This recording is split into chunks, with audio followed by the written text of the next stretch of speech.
Hey, everybody, and welcome to episode 100 of the Party Invite Show. We're all very excited to be here today. We're excited for everybody in chat, everybody listening at home in the future, and everybody who's sent in submissions, stuff for us to read on the show, sharing memories, all that good stuff. We have about 2 years worth of Party Invite to look back on tonight. So the show's going to look a whole lot different than usual, where normally we would talk about what we've been playing, which is a big variety of games, anywhere between 3 and like 10 different games we'll cover. We're not going to do what we've been playing this week. We still, after the show, though, will be playing Pummel Party. Pummel Party is a Mario Party-like game that Sav has turned us on to. We're going to do remote play to play that. But yeah, tonight's entire focus is on a reflection on the last 100 episodes that got us here. That's such a great milestone for us. We're really excited not only to be here, but to have all of you here with us. We literally couldn't have done this without everyone's support, and it's really special to see where we are today. So, yeah, we got a hype train in chat here before we even started, which is really awesome. A massive amount of sound alerts. I misspoke like 9 times. Oh, Sav and I got gifted subs to our own channel. That's pretty cool. So we're really excited for that. So really, that's the milestone takeaway from tonight. But before we really dive into a reflection on where we've been, how far we've come, and how y'all have helped us get there, let's start with one thing we do normally do in a normal episode. Let's talk about, or let's blissen up a little bit. Blissen up is something to kick off the show, put everybody in the right headspace. This is a celebration of things, gaming and non-gaming, that made us smile this week. It could be personal things. It could be something in the news you read that was cool. Like some game development. Of course, we had a Nintendo Direct this week and stuff. But it could be anything. So tell us in chat or tweet at us. Talk to us on Discord, our Facebook group. Tell us anywhere what has made you smile this week. We want to make the internet a more upbeat, constructive place, and you can help us do that.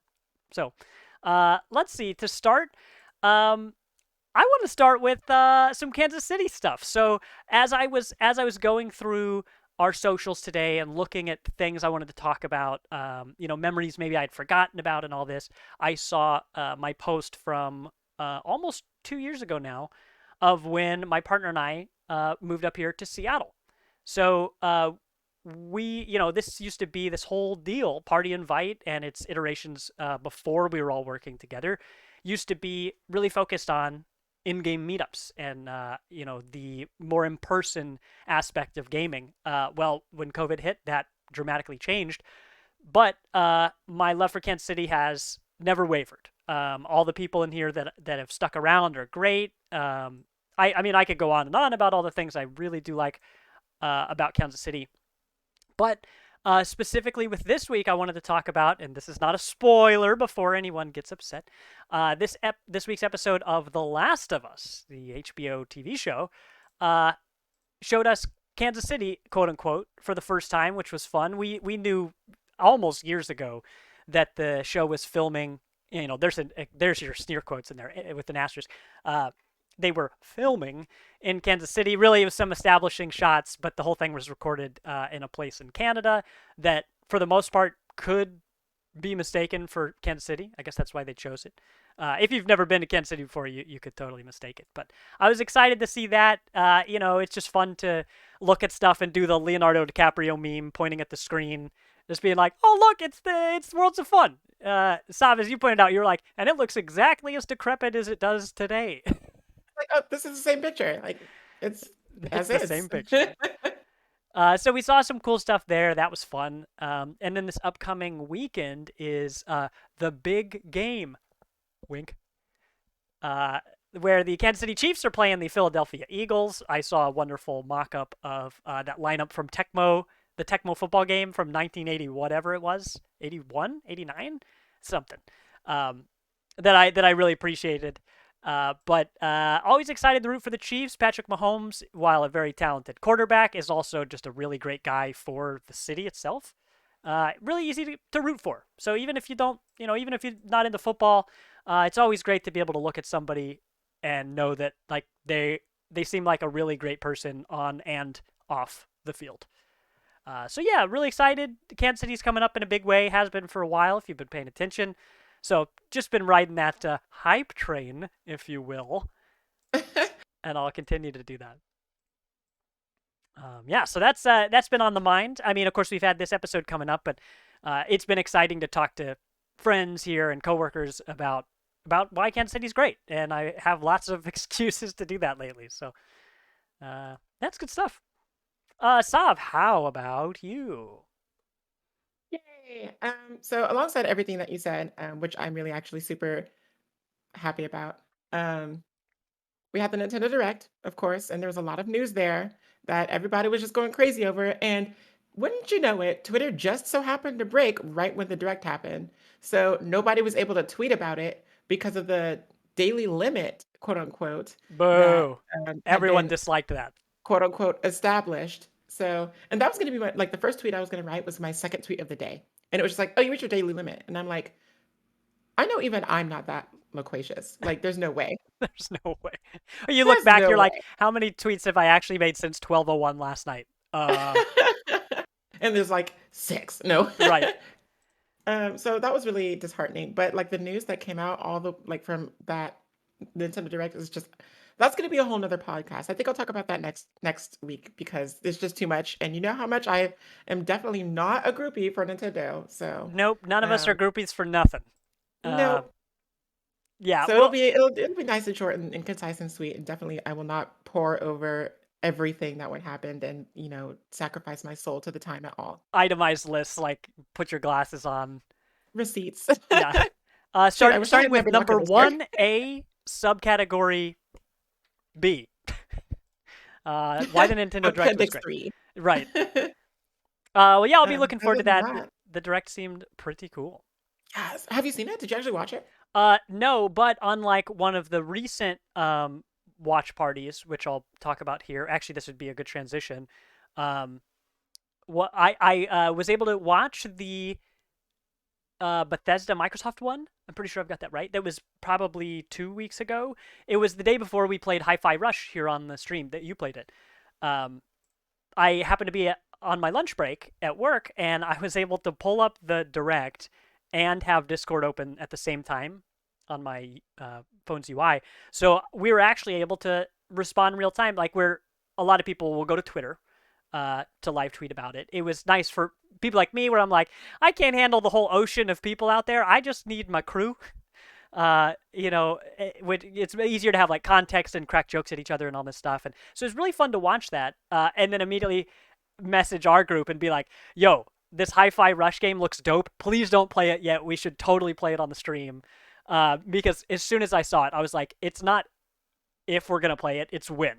And if I don't get a hold of Vilos and Sav tonight, because we've been on this rhythm game kick, I'm like, I know they're already going to have played it, right off the bat. So having the watch party together was great, and then to turn around and play the game that immediately released was really cool too. So while I wasn't able to watch the direct this time, I was able to follow the chat in real time, and my biggest takeaway was that it was a really good direct. I barely understood any of the things that actually got announced.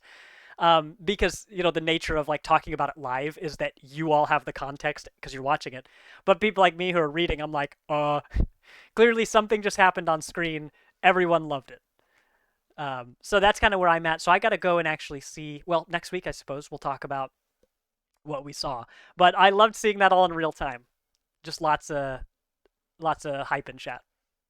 I still haven't seen anyone hit like a bingo. People had like all the direct bingo cards and everything. Vilas, I saw you come really, really close. If you had If I instead of Tears of the Kingdom console, if you Uh-huh. would have said Tears of the Yeah. Kingdom Deluxe Edition, See, then you that would was have the got a thing. bingo. Yeah. That was the thing. Like, I made it purposefully. If you look at the image of my bingo thing, I made it purposefully where every angle, every potential angle, it was very possible except for one thing, and the one thing, of course, didn't quite make it. But yeah, uh, yeah, that I can't wait to talk about it. But that's my Blitzen Up technically is uh the one mention of Xenoblade that I'll give you guys is that $2.99 more. any anybody in chat that has not played 3 and anticipates doing it, or hasn't played the other games but anticipates doing it, get that shit out of the way over the next like 6 months Man. because everything's going to be spoiled Yeah, that's Yeah. plenty in of 6 time. months. There you go. Yeah, 6 months, for that's sure. totally reasonable. Yeah. That's short for a JRPG, right? Like, like we're talking the end of one of the most epic trilogies of all time. So, yeah. So excited. Other than that, though, like the whole Nintendo thing, which I could talk about forever, honestly, I got a lot of adulting done. So, like, literally the opposite of that, because Nintendo's all about whimsy and, imagination. I'm still in the middle of a move, so I have to be an adult sometimes. And Sometimes. I ordered from the shopping site. I won't give because we're not sponsored by them or anything, but you know the one. A bunch of organizational tools for like things in my closet. I got a new shower curtain. Um, and it's just been really nice to have a structure in which I can, because I'm really bad at establishing my own structure, but I'm really good at operating within one. I just can't be the one to establish it myself. I'm really bad at it. Hear that? So it's been really nice to be able to do something like self-sufficiently like this with this whole move. Like I moved my whole PC rig and everything in here, and I'm setting up a closet and everything. It's so fun. So that's good. You excuse me, you streamed like mid move. I mean, you say you're like still, the moving process is more than a day, Yeah, even I in the mean, my room best. is the only one that has any furniture in it. Like the bedroom doesn't. There's nothing in the living room. The kitchen has like a jug of apple juice and a Lunchable in there. That's Oh all my that's in the god. kitchen. I always have So, my green screen up back here because I'm like, if you guys could see this room, well, we'd lose all of our subscribers immediately. Uh, Lizzie took a picture the other day of Navi, our cat, doing some cute stuff, hanging out here in the room, and I'm just like, oh god, don't let anyone see anything outside of the view of this camera. Oh man, it's we've been here about 10 months now, but I'm not fully moved in. You know how it is. We move out of here probably in a couple months, so why even clean up? Don't let Lizzie hear that. uh, what's up, Steve and chat? We got the whole crew here. We got Steve, Odysseus, Nerdmeat, the Lucky Halfling, Mr. Chirp. I know I'm missing at least one person. Maybe I got all mixed up because of the gift subs. You know what else I messed up at the beginning of the show? I forgot to introduce us. Yeah, my God. when Vilos sees me mess up, he's just like, this guy's never gonna. You know what? I'll just let him go. I'll let him go. I sit on it and I let you stew, and maybe you'll think about it once Oh and my gosh. regret Ew. not. That's like He's just almost like me word. for real. He's just That's like me for real. that's almost word for word what Lizzie tells me all the time. She's just like, I knew you'd get there. I knew you'd figure it out. So now that we've started the podcast, now that we're like 10 minutes in, hello everyone. I am Tegan, your usual host here. Over here is Vilos, That's me. the most patient man on the podcast. And down here we have Sovereign Sid. Missing from tonight's show is Chris Mowry, who does our Tuesday night streams. What is it? Chairman Mao's Mauatorium. So he wishes he could be here, but you know him. If rabbits can fly online, he's all involved in music stuff in Kansas City, so a million people over there know him. But yeah, Chris is good people. Wish he could have joined us, but I got something to read from him here on the show anyway. But let's kind of dig into this. So today was really fun for me digging through a lot of our socials, our Facebook and Discord, old Twitch clips, and all this stuff to see really where we started and where we've come from. We're gonna show some clips here throughout the show, and we've got the slideshow that we saw before the show. We'll show it again at the end, so people at home can see that. Even if you're watching on Spotify, which does have video integration, that's a fun thing that didn't exist 100 episodes ago, to kind of date ourselves there.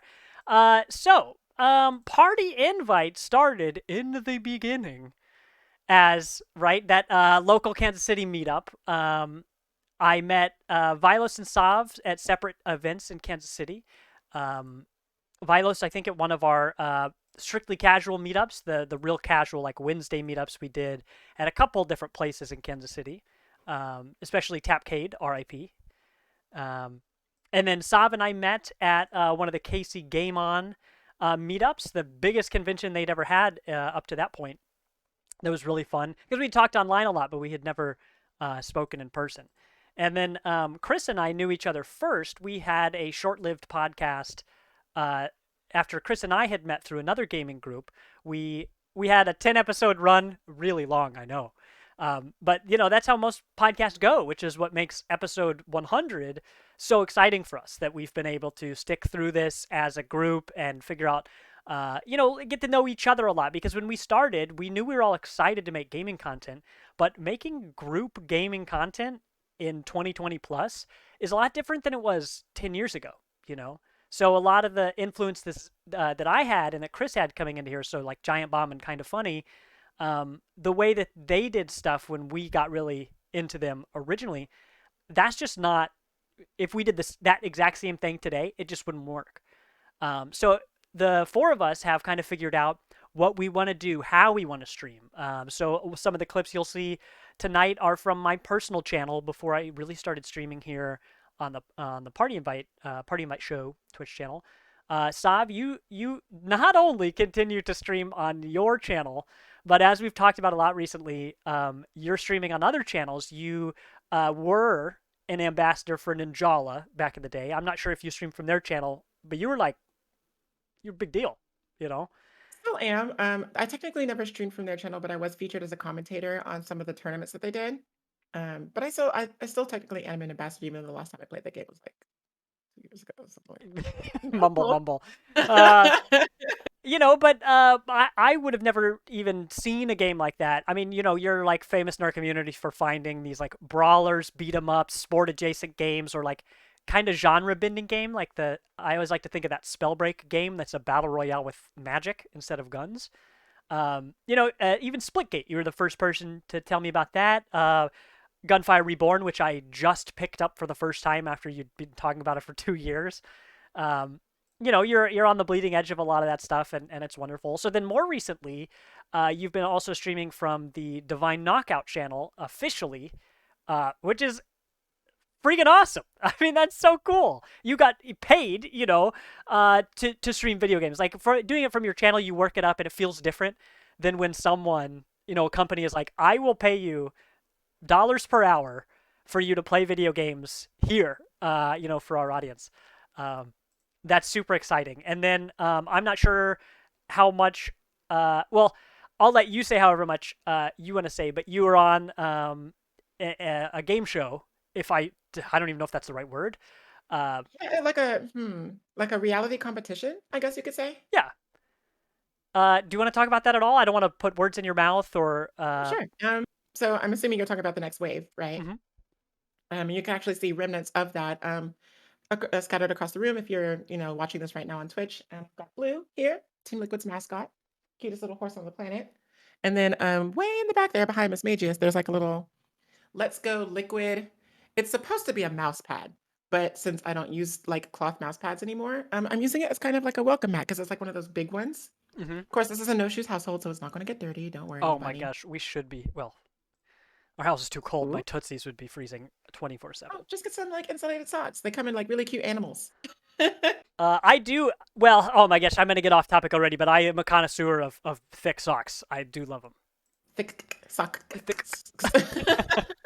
Oh gosh, they're like, what language are they speaking on here? We got to tag this as an English language. Let's see. Yeah, the whole next wave thing was a lot of fun. We had to do like the whole video submission thing, like they do for like the Real World and Big Brother and all that whatnot. And then from that pool, they were just like, okay, we like these people. And then there was like an interview process. And then after the interview process, which consisted, I think, of 20 people out of 50,000 plus, by the way. So I made it to that portion from 50,000 people. And then out of the people that they chose from that, I was the top 6 finalist. And then they flew me out to compete under their like new scouting combine, which I think is technically what it was called, a scouting combine, to find, the next Team Liquid member. And that was a lot of fun. Yeah. We've got several friends over in Team Liquid. Back when I ran in-person events, our friend Devin Valteria online, he introduced me. It's a funny web of looking back on who I met first, because some people who were friends of a friend, now I'm closer to them than I was to the original people that I met. But our friend Devin is great. He was the reason I had a chance to work with the local fighting game community to run a big event. Like, we ran a proper multi-day weekend tournament called Cross Up. That, like, I love watching fighting games, but I know nothing about them and am not interested in playing them. but watching them on a movie theater screen was fan-flippin-tastic. It was so much fun. And I couldn't have done it without Devin. Well, over a long period of time, him and several of our other friends went on to work at Team Liquid. Also, thank you in chat for the gift subs. Normally, I don't shout that stuff out on the show, but that's super hype tonight, so thank you so much. I ended up having to buy, I was like, my friends work, I have like 4 friends now who work at Team Liquid, so I got to buy some swag. So this jacket that I wear all the time, our friend Josh is the creative director at Team Liquid, and so I was like, originally he told us like before the deal that they made with Marvel went through, he was like, yo, this is a huge deal and I'm super excited, but if you tell literally anyone, that's it. Like, I will lose my job, so keep it on the down low. But yeah, he had this Marvel deal in the works, so this is like from the Avengers Endgame thing. And then so I got That's the time traveling suit, right? yeah, and then this is backwards on the screen. Oops. But this is my gamer tag on the back, Tegan, not Sarah. So I love this thing. Anytime you see me wearing this, this is my Team Liquid swag, because a lot of the ball got rolling on a lot of this stuff with our friends at Team Liquid. So happy to shout them out. And, we even saw our friend Benson in chat just the other day. It's always nice to see him. I do have a caveat to say to that. I did not get on the show with that connection. Actually, they found out that I got on the show after I submitted the thing, and then after I surprised them with that news, they knew that I got in before I did. Oh, that's funny. I was just like, "You guys are never gonna guess what," and then they were just like, "Oh, were you chosen?" I was like, "Oh, blah blah blah blah blah," and I was like, "How did you know? What? I didn't even tell you I was auditioning." Like, and then they work for the team, so Devin, of course, had to do like the graphic stuff for it, and then RTY, Rayshawn, he had to do like a lot of the writing stuff because that's what he does for them. Mm-hmm. But yeah, I wasn't even able to surprise the friends that we have in the company because they already know. And I was just like, I'm so sad because I didn't tell anybody because I waited till like the very, very last moment. Like it was 11:59 on the deadline day. And then I was just like, click. Yeah, that's super rad. Like you've just been popping off basically over the past couple of years, so it's been really exciting to see you grow and see all of us navigate this, like how there's a lot going on different platforms and am I streaming or recording or making clips, and who am I doing it with, and where are people hanging out, all that stuff's been really fun, kind of like bringing, like, so lately, the other day I was talking to Chris about those short videos that we released at the end of New Year's, or around New Year's this past year. It was so overwhelmed when it's so good. Thank you. It was a lot of effort, and oh my god, I've learned so much. I never want to do that thing I did again, because I may as well have been blindfolded while I was making it. But thank you. We enjoyed making the clips at the end of the year that were like, hey, you made an excellent one with Pokemon. That was like, when you released that, I was like, okay, my bar, I got to spend some more time doing this stuff. Give me another month to do this. Yeah, that's exactly what happened. So yeah, that's been really inspiring. Having everybody be like self-motivated here. I mean, this is even a further look behind the curtain than I intended. But working with you guys is really nice because I can look to each of you for your expertise on. Everybody's got their own strengths and weaknesses and all this, and I've always believed that I would rather be part of a team. Like, I'd rather succeed as a team than succeed on my own. 100% across gaming, across all of this, across anything. So to have you guys as teammates is absolutely wonderful. Gonna make me tear up here. But I love doing all this stuff with you, and here's to 100 more episodes. So we have all this stuff. Oh, and because we shouted out Sav, and I kind of gave some of my background. Mr. Vilos here doesn't like to toot his own horn very often. He's very polite, though often thirsty. I mean, you've seen him online. You know the man. But anytime you see anything that looks professional from us, it's probably from him. If something looks like it was very much done on purpose, or if there aren't a ton of spelling and grammatical errors that Chris and I made, then the reason that that's not there is because we were there to have Vilos act as a filter between us and the rest of the world. Because sometimes, even Sav, like we were talking about, discussing the Nintendo Direct, like talking about stuff we're excited about, each of us can sometimes, well, everybody but Vilos, who, again, the only professional one on this team, we can be a fire hose of enthusiasm. And sometimes we need Vilos to be like, y'all, what are we doing? This podcast has gone on for 3 hours. We got to cut this short. We're like, oh, geez, okay, yeah, we'll tighten up. There was a time I think we had almost a 3-hour podcast in the early days. Tegan's all of a sudden started talking about his first experience riding a warthog. How did we get here? I don't. For some reason, he's talking about his favorite flower. For some reason, we're completely off the rails. Just another day. Yeah. Or cool. Ask me about birds or mushrooms. Turns out I know nothing about them, but I'm very passionate about them. Anyway, that's just another day here in Party Invite. But I love doing all this stuff with you. Let's jump into some of the more specific examples of some of the memories that we've had. Some of them have clips, some of them don't. And then we've got submissions from our community. Shout out to all of you for sending us some stuff. Let's see. Let's start with Nerd Meat in chat. His was short and simple, just the way we like it sometimes. He says, so Nerd Meat was one of the first people that we met, that I met at one of the local meetups when World of Warcraft first came out, or sorry, the World of Warcraft Classic came out. I helped put together, this never panned out, but we were going to have a Kansas City guild in World of Warcraft Classic. We had a meetup at Pawn and Pint one time to discuss, like, how are we going to do this? What's everybody's commitment? Let's just have a beer and hang out together. So I had met Nerd Meat at one of those meetups. And as we move forward, Nerd Meat was streaming on his channel. And so we saw more and more of him.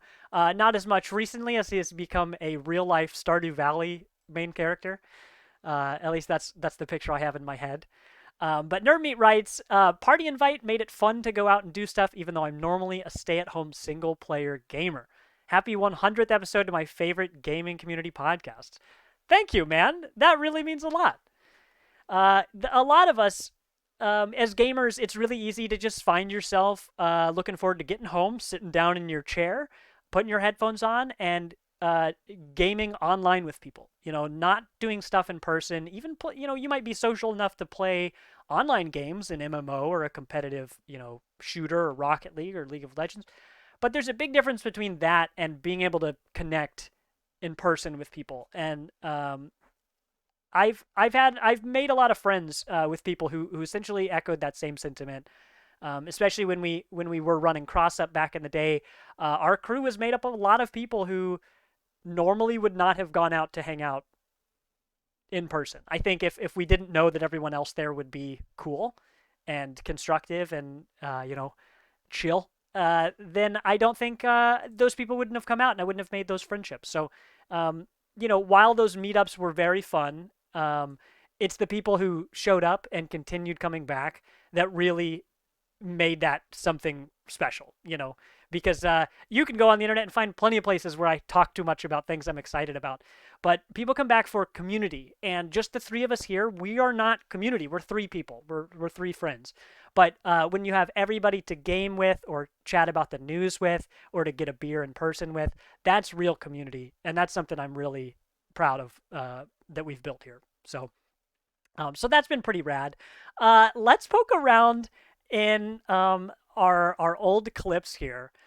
So I wanna bring up. I'm gonna show this this clip from QB's channel. QB, another streamer like Nerd Meat, who used to regularly stream, doesn't quite anymore, but still valued member of our community here. QB was one of the people streaming when we used to play Among Us back in 2020. So 2020, right at the end of 2020 was right about the time that we more formally became Party Invite.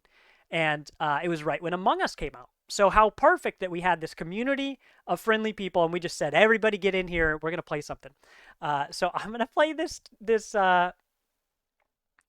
clip here.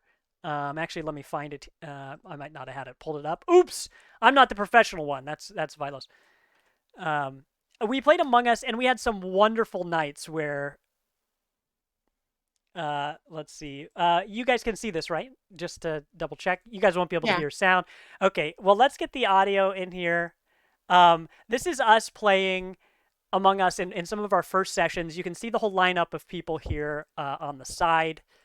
But we had a full crew, and of course, while Among Us is an imposter game, it's really about having a good crew. I don't want to play Among Us with people I don't like.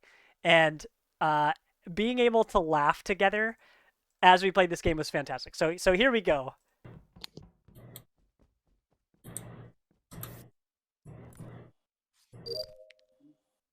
Yeah, first try. Oh, the card. She got off first try? Are you serious? Wait, so let me back it up because we're laughing about it. Let me turn this up. The person who vented is saying, "I did not mean to vent. I did not mean to vent." And the other imposter, which here you're gonna see when this continues to play, that Red and Black are both imposters, but because Black just didn't have his mic muted and said clearly gave away that he's an imposter, Red had to go all in.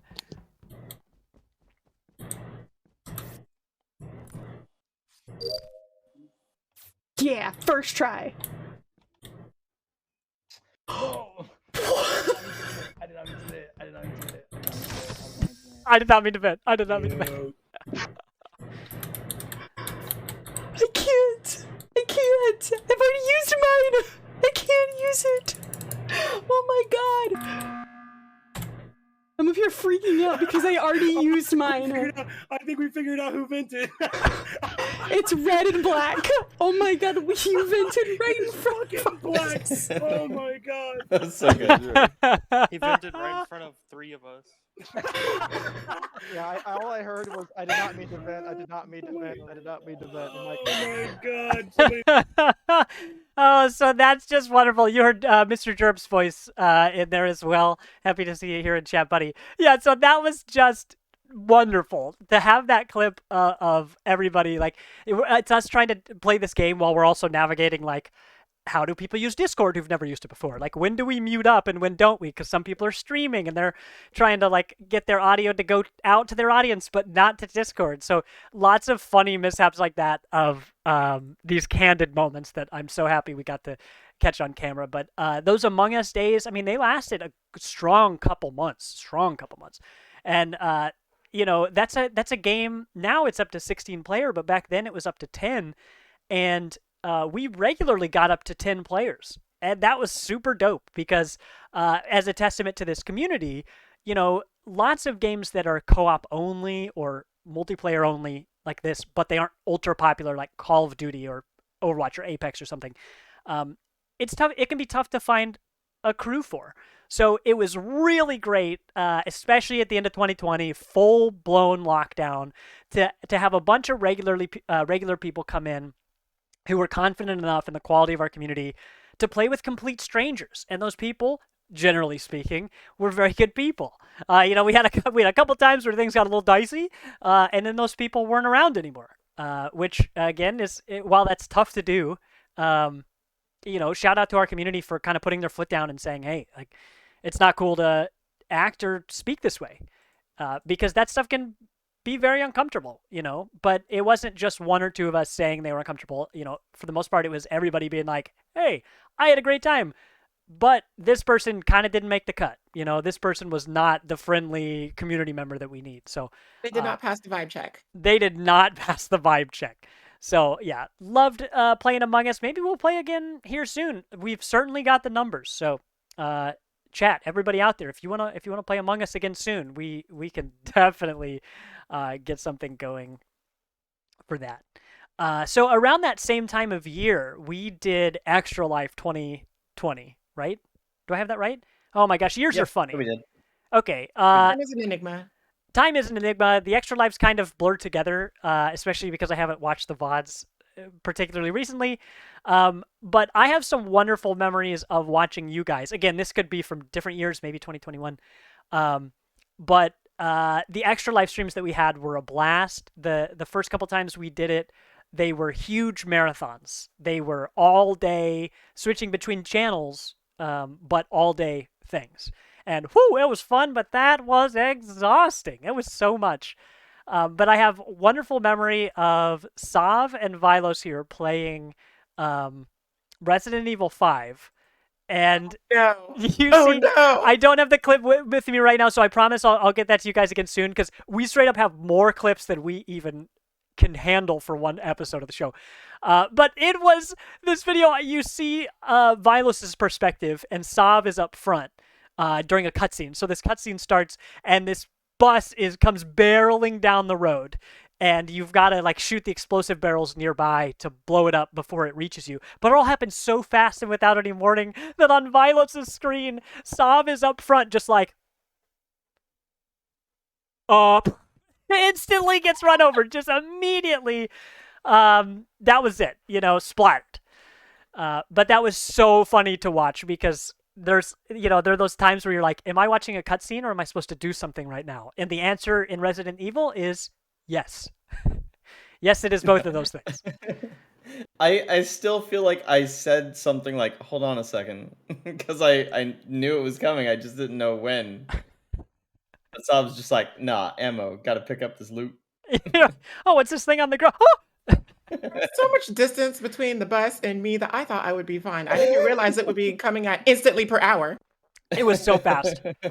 I swear, in the apocalypse, safety regulations, first thing to go. Yeah, it was bad news. But that was super fun. We saw Chris eating his beans, which we have the beans emote in Discord. After watching that man eat everything from dishwater or I guess it's dishwater to salt and pepper and popcorn to earwax. They're basically Barty Bots every flavor beans.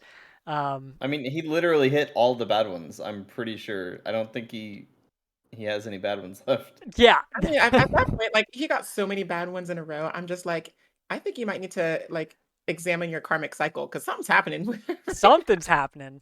And then we had a community member make an emote that's also in our Discord that was Chris's face on a mustard bottle because Chris drank this mustard soda the other year. He had all these sodas from the, what are they called? Like novelty sodas. I'm sure some of the sodas that company makes are actually tasty and delicious. Not those. Definitely not the mustard one. That was my favorite. I don't even remember the whole lineup. We've got them somewhere. But Chris drank some nasty.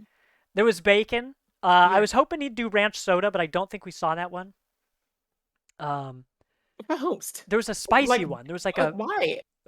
Well, why anything? Why does anybody? I mean, they literally make those sodas for Extra Life people like us. You right, photo kids. They're like, wow, somebody's about to eat this on camera. I could just see them like in the laboratory, like. Like the kids are gonna love this shit. Yeah. Skit. Yeah, I imagine just a bunch of Oompa Loompas working on it, just like. This one will get them. So let's see. So we had Extra Life.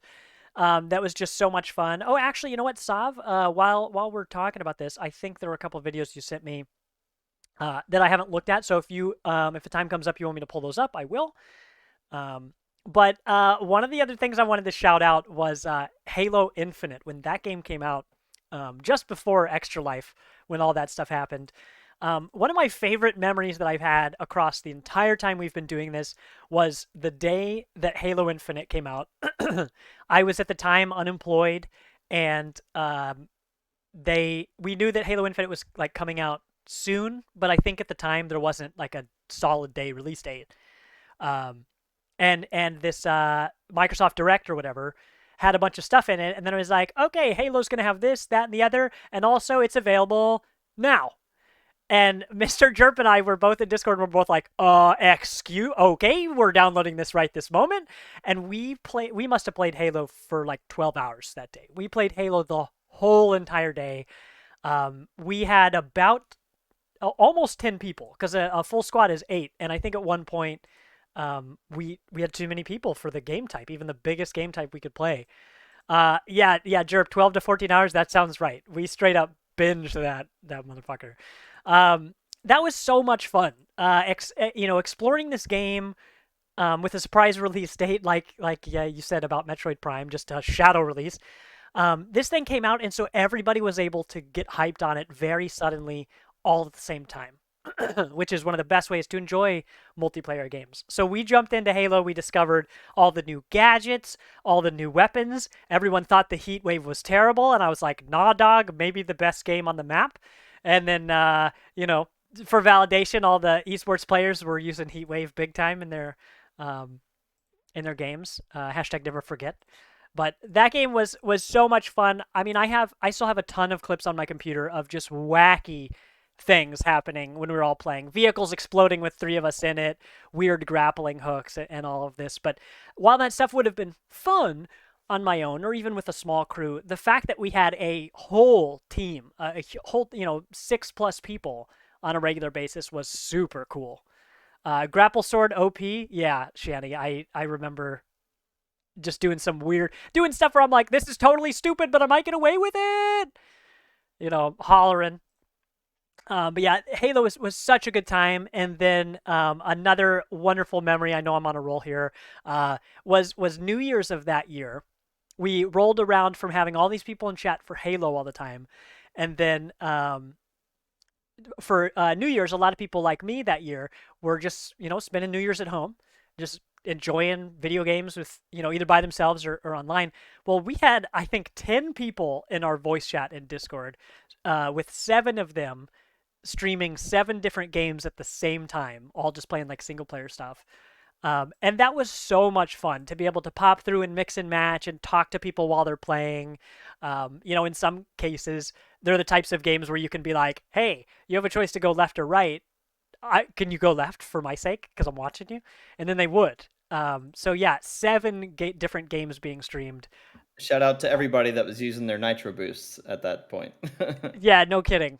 Our Discord is popping these days because of the Nitro Boost supports, which are essentially like subscribing, but for Discord. We were able to unlock a bunch of different stuff, including upgrading our streaming quality. So yeah, shout out to everybody. I mean, Mr. Jerp, Oh Man Steve-O, Lord Chrome, lots of people who played and or hung out with us over those times. Those were really great memories for me. And again, something that wouldn't have been possible if we didn't have a nice, solid group and solid number of people who play a wide variety of games. So really appreciate y'all. How about you guys? If anything on this list jumps out, feel free to just shout it out. Otherwise, I'll start cruising through some of our clips here.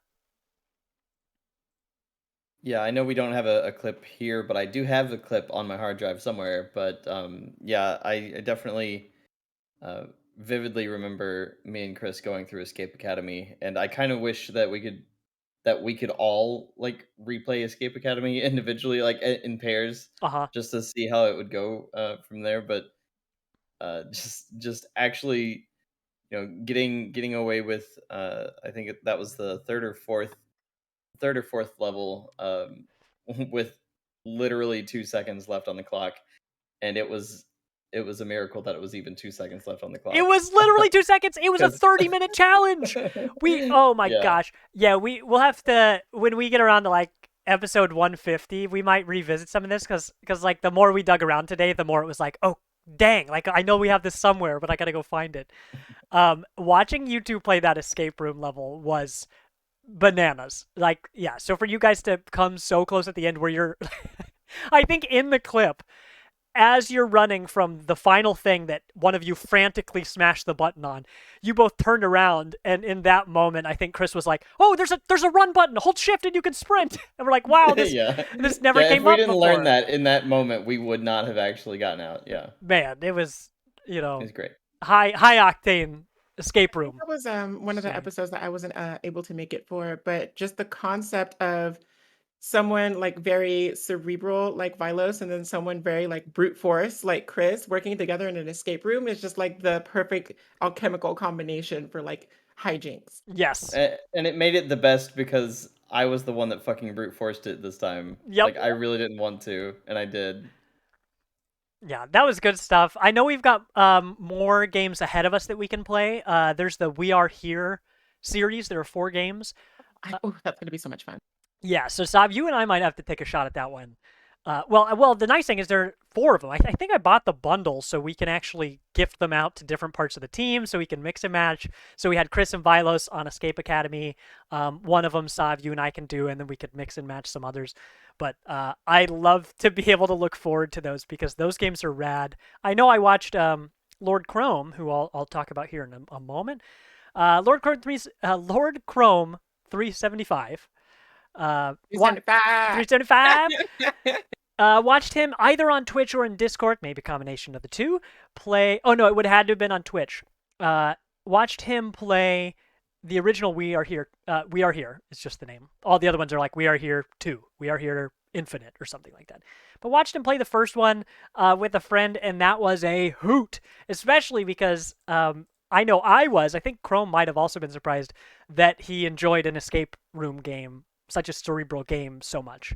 Not that Lord Chrome has, like questionable tastes in games or anything, but usually you can kind of suspect, you can figure out what you think people would like. Chrome actually a few times lately I've been wrong about, so maybe I need to leave my expectations at the door a little bit. But I loved watching him play that. I've got something to read here from Chrome. You should go follow Lord Chrome 375 on YouTube and Twitch as well, because as you'll see here after I read this, he's doing really good things. He made an 8-minute video recently that I highly recommend. Thank you for the shout out, Sav. That was games he's looking forward to in 2023, and it's the first video like that he's ever made, and it's fire. So yeah, go check that out on his YouTube. But here is everything he has to say. So the biggest story, so we asked everybody for stories from the community. So the biggest story I have for you is in my entire time with Party Invite. As a solitary gamer, I didn't really enjoy playing games with others and made no effort at all to meet new people. However, I met Sovereign Sid years ago, and she eventually convinced me to come out to what was then T3, to hang out. T3, RIP, gamer hangout place, arcade bar. Is cursed. The bar it became after T3 is now closed. Just putting that out there. It's a cursed place. It's cursed. It's cursed. It is known. Out to T3 to hang out with other gamers and watch them play Smash Brothers. That was usually 2 big nopes for me. Large crowds and talking to people I didn't already know. But I went and ended up enjoying it. She then advised that I should join the Party Invite Facebook group, and that was when I started to open up and try to connect with other like-minded gamers. The group as a whole was so welcoming and were a very positive influence to me, so much that I soon started streaming on Twitch. Since then, sorry, I forget how to read. Since then, I have met tons of new people, played a ton of new games I would have never tried on my own, became more social, and I feel like I have people to talk to when I want to talk about all the big and small games that I now want to play. It's still hard to get me out in public with all the games that I want to play, but I would have never had these opportunities without Party Invite. The group has had a massive impact on me as a person, and you guys have given me a place where I can be myself. That's pretty cool, y'all.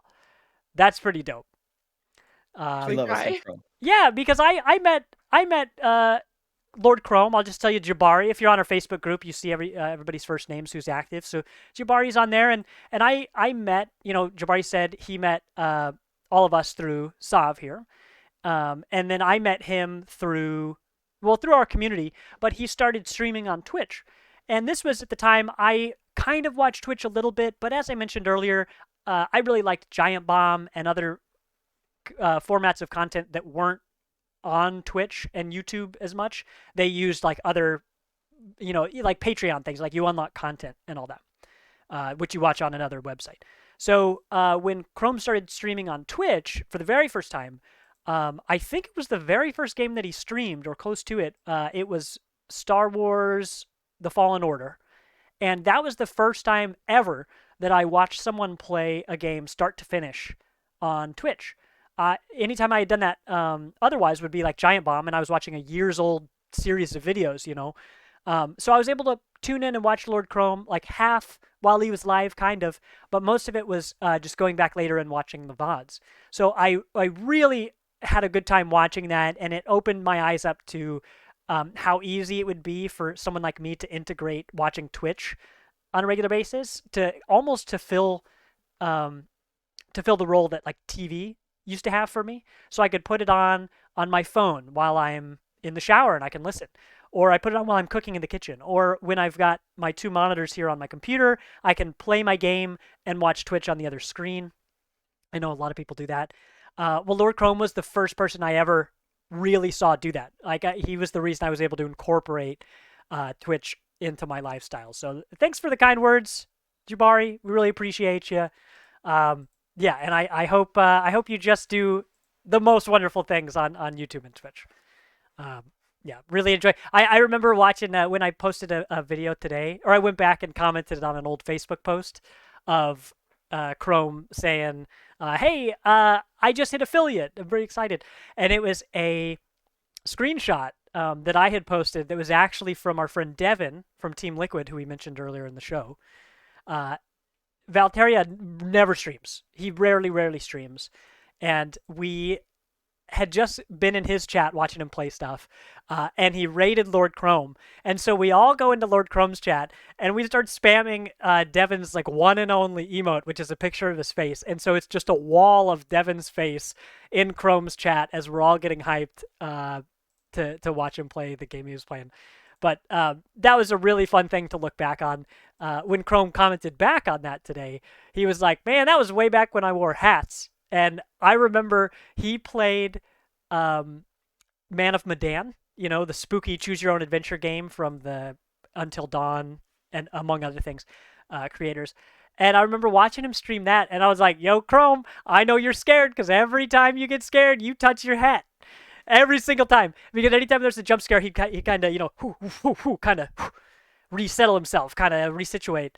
And ever since I pointed that out, it was kind of a running joke of like, all right, where's, the hat's like the mood ring. Anytime something happens, watch what's going on up here. But yeah, Chrome, we'd love to have you in this community. Thanks for hanging out. And yeah, even though a lot of people in our community mostly focus on single player games, whatever they might be, it's been wonderful incorporating that into our community and showing that it's not just about playing together or even having these conversations together, but it's about showing up and being able to really interact around games. So like on Twitch, around all these things, even when it's a single player experience. So anyway, thanks, Chrome. Love that you're here. Thanks for making Sav cry. We'll No, be with him here in about an hour when he finally shows up. that's right. He's been doing good lately. He showed up on time a lot. But let's see. So, what else have we got here? We have so much. We have all these submissions and stuff. Let me read a short and sweet one from more recently. An old friend of mine. His name online is No Hugs for You. Contrary to that username, very friendly guy. He's not really into Twitch, barely uses Discord. We used to play World of Warcraft and stuff together and enjoyed that, but it's been a while. We don't talk that often. So when he popped into chat a while ago, one of the very first times that we were playing Noida, which shout out to Ecto5, who you should also go follow on his channel, especially if you like bad movies. Ecto introduced me, like, on one of our streams. I did a Spelunky marathon. I streamed for, like, 12 hours.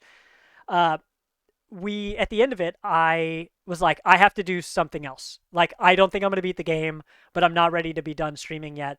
What should I do? But we were raising money. So the whole point was we were raising money for... Was that one Extra Life? Yes, that one was Extra Life. And Ecto in chat, he goes, how much money do I have to donate to get you to play Noida? And I was like, well, I don't really know what Noida is at this moment, but I don't know, $50? And without missing a beat, this man donates $50. And then Shani ends up donating money on the spot as well. So boom, immediate support. And then Ecto is like, and here's $25 to buy the game. So I was like, well, this just got really easy. Give me 5 minutes to download this thing. So he introduced me to Noida, this roguelike that I love so much. You'll find me playing it one of these days on stream again. But a bunch of us picked it up because it's just really fun and it's all about discovery and stuff. So No Hugs for You, to tie this all back, pops in while we're playing Noida for one of the first times. So the story he submitted, he says, me, introduced me to Noida via Party Invite Show, and now I am disappointed when a game doesn't have every pixel and object simulated and interactive. Man, I know about that. It changes the way you approach games. Like, yeah, now I see that, and I'm just like, this is a game that has stacked so many things I like into one little box here. And so I was really happy that this old friend that I had, I was able to reconnect with over this silly game. He has since beaten the game. I don't even know where the end line is. I have no idea where the end of that game is. But hey, I don't play roguelikes to beat them. I play roguelikes to discover new ways to fail and smile while I'm doing it. But thanks, No Hugs, for being here.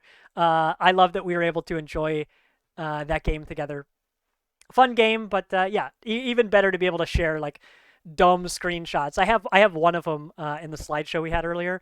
That was the first time I discovered the spell missile in Noida. Most things are like energy orb or firebolt or something. And there's one called missile with several exclamation points, and the description is, "It's a missile!" in all caps. Sharing that stuff is a really good time with everybody. So thank you. You two are crushing it here on the organization of this show, because I'll go off the rails. If you guys have anything, you can go ahead and jump in. Otherwise, I'll just keep rolling. I'm gonna jump in here. For let's see. Wow, I literally did have it for a second. So there you go. Halfling for the spaced out, because I spaced out for a whole 10 seconds. It's As actually on the card too. yeah, as far as like game experiences and stuff like that, there's always something that comes back to mind. But I mean, just the fact that I'm like, me and Chris are usually the ones that are mostly single player out of our gang. But when we get into those situations where we get into the large groups and stuff like that, like things just happen in the best of ways. Whether that's me getting stuck on the fucking ladder in Among Us, Oh my god. or just adventuring in Midnight Ghost Hunt for the first time, and just realizing how ridiculous a game can be. Mhm. There's always something, and that's, I've always been appreciative of that, and grateful that we do have this community that is willing to try new shit, even if it's spending a little bit of money, $10 on a Steam game that we just heard about 2 hours ago. Everybody here is pretty clutch, and it's awesome. Yeah. So to be fair, I mean, a lot of the stuff that we do talk about that like looks interesting and stuff does happen to be on Game Pass. So it's not like, we're like, we often ask you to like chill out and stuff, but like we do really appreciate when you do, because we love playing with y'all. I mean, we love it here. Yeah. Also, hashtag Game Pass. Hashtag Game Pass. Yep. It's something we mentioned enough times that we got a command for it in chat. Let's see. I've got one clip I'm going to play here, and then I'm actually going to run to the bathroom. I'm going to be all sneaky like. But what this clip is, this I found, this is from 2020, shortly after Spelunky 2 came out. So I mentioned the Spelunky 2 marathon that we did, and then we played Noida. That was just a couple months ago. But I found this clip we'll play that is from, way back when. This is the first time I ever fought this boss, the first boss, Olmec. After this clip plays, I'll show you the more recent one where we finally beat Spelunky on stream hours before the new year. My goal was to beat it in 2022, and straight up, I had, I think, double-digit hours before the end of the year. So I was really happy about that. Let's get this on screen here. All right, are we going to blow out our eardrums? Oh, I think we're good. Oh, you can even hear the cats meow. Look at that UI, y'all. Okay. Now what? This is like way back when. What? Oh gosh, what's gonna happen? Oh, no. No! Did I just need to run to the exit? It's exactly what needed to happen. Oh boy. Why would you kill me like this? Oh, please don't kill me. Oh no, please don't. Get him. Oh. Well, my buddy's dead. You know what? Olmec, it doesn't matter if I have 1 health for Olmec anyway. Because I die in 1 hit no matter what. All right, let's do this.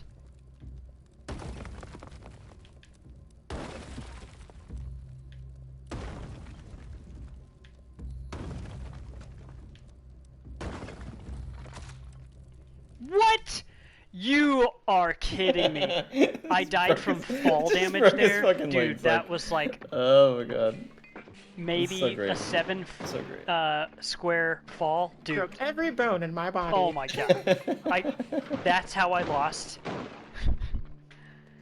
You know, it was You gotta be kidding me. Oh, no. It was tough times back then, you know? Yeah, but it was funny to watch a video that feels like a whole lifetime ago. You know, having that be the first time I ever saw Olmec. I mean, I feel like I've been playing that game for years because, well, I guess I have been. Because when that game first came out, I didn't love it. I liked it, but I didn't love it. And then Hades came out. So then I loved Hades. So that ate Spelunky's lunch. So then it was all this time later realizing how much I really enjoyed streaming Spelunky. Not just playing it, because I do love playing it now. But it was streaming it that I really loved with everybody because all this like dumb crap happens constantly in that game. Just silly things that blindside you. You've got the best run going on. You're 20 minutes into it, and then you trip over your shoelaces and fall on some spikes. You know, just unexpected things. But to be able to share that with people and have everyone see this foolishness at the same time that you do is so much fun. And streaming Spelunky has been some of my favorite streaming that I've ever done. So that was way back when. You can see in that video that I was streaming from my PS4. Gosh, that was a time. It was not through a capture card, straight through my PS4 with the like PS4 webcam that frustratingly was not compatible with the PS5. What the heck? You know, so when I did upgrade to a PS5, I you know, did other stuff for that. I ended up buying the game again on. Oh, actually, I guess I didn't buy it because it's on Game Pass, but I would have. I would have bought that game several more times. But let me pull up the video here. We're gonna blow out our eardrums. Oh, that's stream music. Yeah, I'll get this here. But to be able to beat this game on stream with hours left in 2022 was so much fun. I seriously, there were times where I wasn't sure if it was gonna happen. Where I was like, if I miss this deadline of New Year's, I don't even know when I'm going to try to beat this, because if I miss my goal, what's the point? Because I can beat it on my own. The point was I wanted to stream it and beat it. Let's see, what's my timestamp over here? Yeah, this stream is 3.5 hours long. The marathon we did was like 10 hours long. It was a whole deal. Okay, let's see. I mean, it was like 7 hours of one more try. So. It sure was. It sure was. All right. I'm gonna actually put this on, here, and hit play, and I'll full screen it. Or actually, I don't even need to full screen it, so who cares? But this is me in this final area, this absolute pandemonious area. I don't know if pandemonious is a word, but I like it. This was me finally getting to the last boss, which I've only reached like 5 times. But this time I actually did it. So you get to see me expertly, compared to the first time I did it, expertly take out this boss. I mean, I was almost shocked. When I beat the boss, I was like, but did I really do it though? Yeah, check this out. So I walk in here, big spooky enemy. And I just knocked it out. She's not though. Yeah, she smiles. She looks happy, and then when you get close, she's like very, very angry. Yeah, spooky in air quotes. That is Tiamat. Wait, no, that's not Tiamat. That is no, that is Tiamat. All right. Well, clearly I am very knowledgeable about this game because I can say only correct information about it. But yeah, I was able to finally beat this on stream. Had everybody there to see me do it. Don't worry, they saw me fail plenty of times before that. But what kind of warms my heart about this is y'all watched me fail so many times. And when I stream these, you know, for people it's tough. It can be tough as a viewer because you're like, yeah, I do want to see you succeed, but I can't watch At you. what cost? Yeah, I can't watch you literally always because like most of the runs are failures. I mean, technically all of the runs are failures if you didn't win, you know. So I'm like, I have to beat this thing. Yeah, look, I figured out this way to use the shotgun. I was very proud of myself here. But you know, the fact that a bunch of people were actually in chat when this happened was great because for most viewers, you'd be like, I'm just gonna wait till he posts a clip. Yeah, you see me dancing there. I'm just gonna wait till he posts a clip, so I don't have to watch like literally tens of hours of stream before, before the victory happens. Is there any useful audio in here? Let's find out. Journal entry added. What's my journal? I don't know where my button is. It's automatically moving. I think.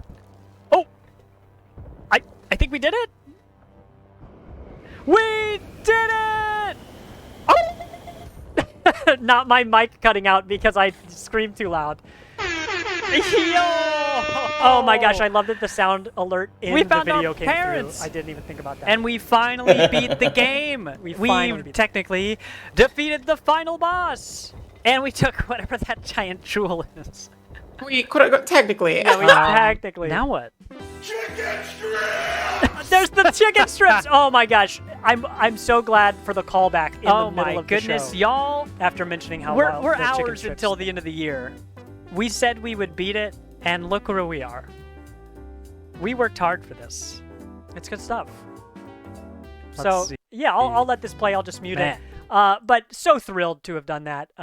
This is a wonderful memory for me, quote unquote, this year. So yeah, really loved that. That was a game that I decided to only play on stream, so that's been very important to me. I've already talked about it enough, so I won't keep going. But thank you everyone who tuned in even for 5 minutes during one of those streams.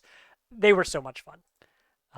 Really. I will just say awesome. one of my favorite moments of watching you stream that game is when you had like this turkey mount. You were like on a mission. Oh, I've and, got. like you were. Do you have that clip? You know what? If we keep talking, I know I can find it. I definitely have that one around here somewhere. Okay, so Maybe I'll do show like it a little- later actually because I know I've got it, but I don't want to spend time digging around. Right. Okay.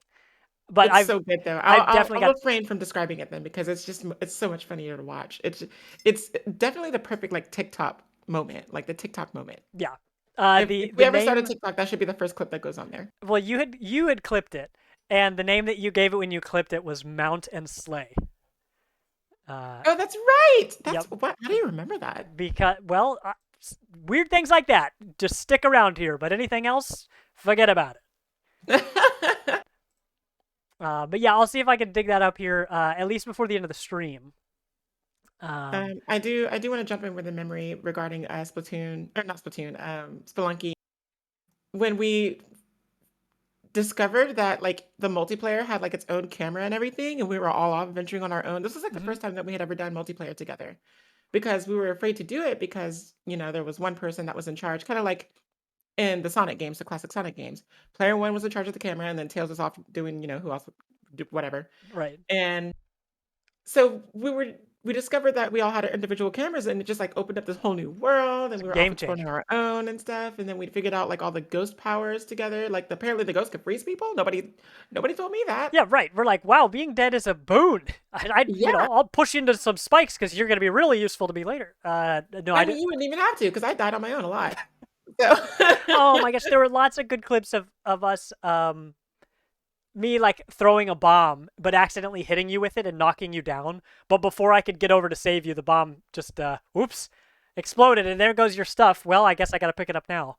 That was a lot of fun because definitely not an elaborate plan. Nope, wouldn't know anything about that. Because when the game first came out, it didn't have everybody didn't have their own cameras when they were playing separately. Like you said, it was like Sonic. So yeah, to discover that had been fixed was really exciting. Because I had given up that I was never going to be able to play that multiplayer with anybody because it was just really busted when it first came out. The netcode was not good. The camera was frustrating. But it's good stuff now. So hey, let Spelunky be the game.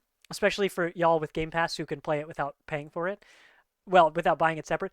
Let that be the game that illustrates that to have fun in a difficult game, you do not have to be good at that game. Because Monkey is the best example of that because it's just zany, chaotic fun, just regardless. Death comes at you fast, but respawning, respawning comes at you quickly as well. Oh my gosh! And then on top of that, every time I was a ghost, and then like the end of level ghost would come along, and I'd be like, "Daddy, no, leave them alone. They're just trying to explore. Daddy, what are you doing?"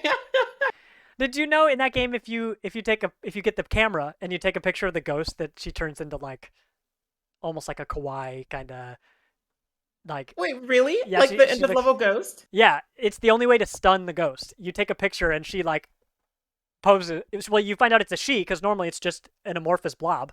Right. She poses for the camera. It's great. That's awesome. Yeah. I kind of want to see what that looks like now. Well, we're gonna have to play it.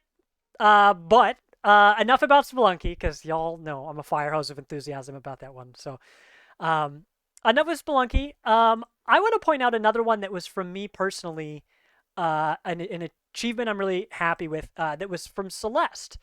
So I got this clip. I'll show here in a second of streaming again from my personal thing. I think it was also through my PS4. That was me beating some of the Seasides. So you play Celeste. The normal version is difficult-ish on its own. Nothing to shake a stick at. Wonderful game. You should go play it. One of my top 5 of all time.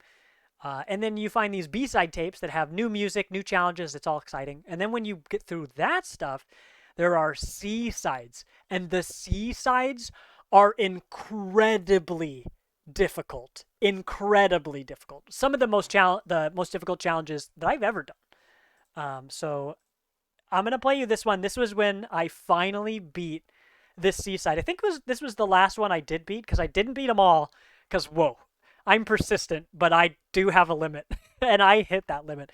But let's get this one up here.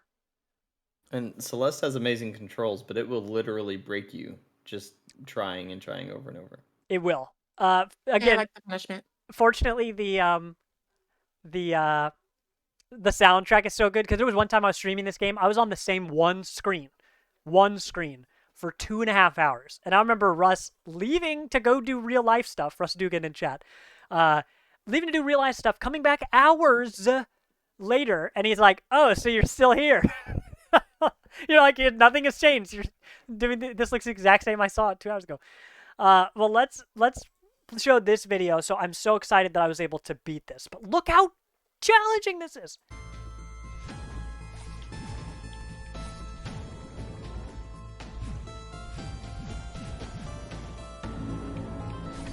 As I was watching, I was like, I don't think I could do this right.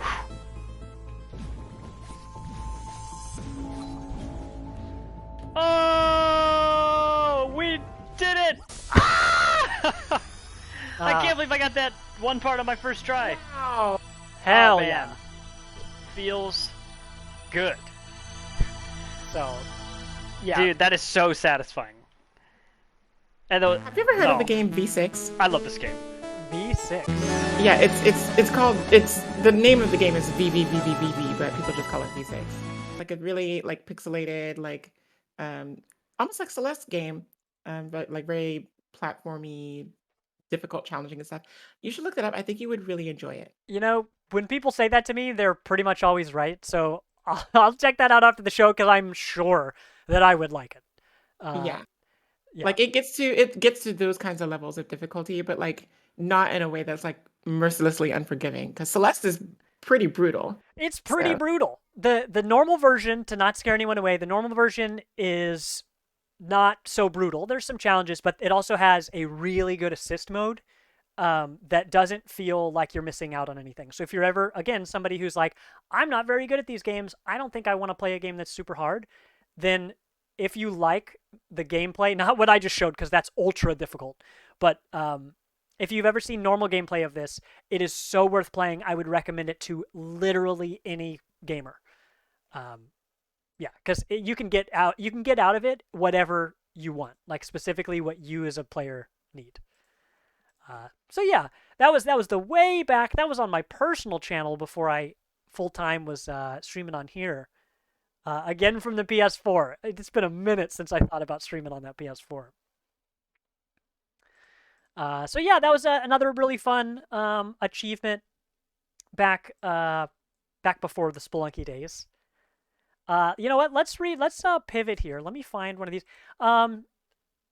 Sav, do you want to read your story here, or I can read another one at any time? I can read mine. Um, let me see here. So, even though we asked for some stories and like opinions and everything from the community, like what's your best memory and like what kind of impact has Party Invite had on you, like as a person, or like things like that. We just wanted to know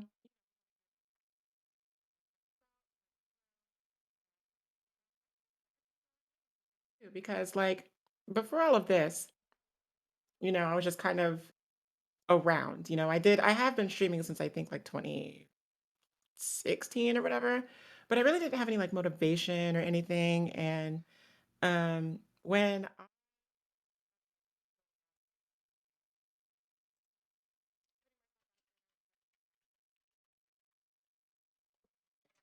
Oh, Sav, I hold on real quick. I goofed. Okay, now talk again because unfortunately, this is the classic mistake. We were even talking about this earlier. When I switched I put you full screen, everyone could not hear you. So now that you've given this totally inspirational intro, can you do it all again? I'm so sorry.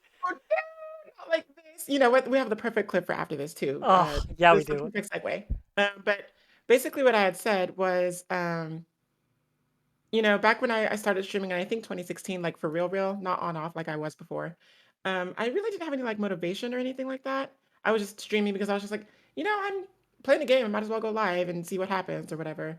So I didn't have any direction. I didn't have any motivation. I didn't have any purpose or anything like that. But then, I met all of these people just by a chance encounter with, at the time, was GGKC.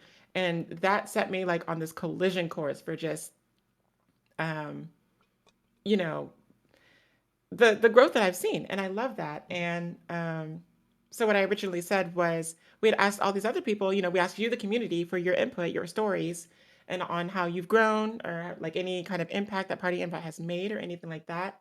And I decided to actually put my 2 cents in here for this as well, because even though I am magnanimous and magnificent and everything like that, I wasn't always like this, and Party Invite has a big part to play in that. So I'm just going to read my little excerpt here. So what I said was, never in a million years did I think that a chance meeting with an organization, which at that time, like I said, was called GGKC, would lead to the journey that I've taken with Party, and from strictly casual to the tavern meets. Being a part of and growing this community together has been one of the most, like, the biggest personal win in like all my 32 years of life. You know, yes, I am 32 years old. I know I don't look at it, so it's cool. We don't talk about it. I know. Hold on, I can still mute the stream. We can edit that out. We can edit that. We'll fix it in post. Fix it in post. Right. It's the the 11th anniversary of my 21st birthday. But no, this place has proven like time and time again, over and over, to just have like the most passionate, imaginative, and cooperative people who like are always down for not just like listening to us, drone on and on and on, because like we're a bunch of windbags, especially Tegan. You're right. We talk a lot about what we do and everything that we have been playing and things that make us happy and everything on our podcast and stuff. But you're not afraid to share like your own opinions and stuff. We have like a whole Facebook page. Everybody's always posting there. They're really active in the Discord. So like you're not just listening to us, you are also providing your own opinions, you're starting your own discussions. And like that's the kind of community that I cannot help but be proud of, you know. Just kind of like Jabari said earlier, when he was just kind of antisocial, he didn't really think about reaching out to people and things like that. And now, among other people who felt like that, we have the sense of community because of Party Invite, and that's something that I'm really really proud of, and that's gonna be in my heart for a while, if not ever. I don't know how long I'm gonna live, y'all. I know I'm a voodoo priestess, but I'm not immortal. Um, but yeah, thank you so much to Tegan and Vilos and Chris and everyone in our community for just being a constant beacon of inspiration and hope, especially with all of the stuff that's going on the internet, like literally all of the time. The gaming world is just overrun with like vitriol and toxicity and all that stuff. It's like a really dark atmosphere all the time. And anytime I feel like that, I know I could just go to Party Invite, whether it's the Facebook page or the Discord, or even just, talking amongst ourselves in our eternal stuff while we're just planning stuff. And the day is just better, I always look forward to our podcasts because I just know that when I'm there, I'll have a good time. And, it's just nice to have that camaraderie. Like it's more than just a community. And I hate this because I worked retail forever, especially in the bar scene. But like we family, y'all. We family. Yeah, it really So does feel that way. Agreed. And I never thought, well, I mean, I'm 31. I have to think about that sometimes. I think I'm 31, right? Oh, so she I knows. think so. I think because when we Uh, first did our like Instagram thing where we, posted our profiles and bios and stuff, I think you are younger than me. And then Vilos is somehow the oldest of us, somehow, beating out Chris. oh man, Somehow. Steve in chat, he goes, right, considering Carlos is like 18.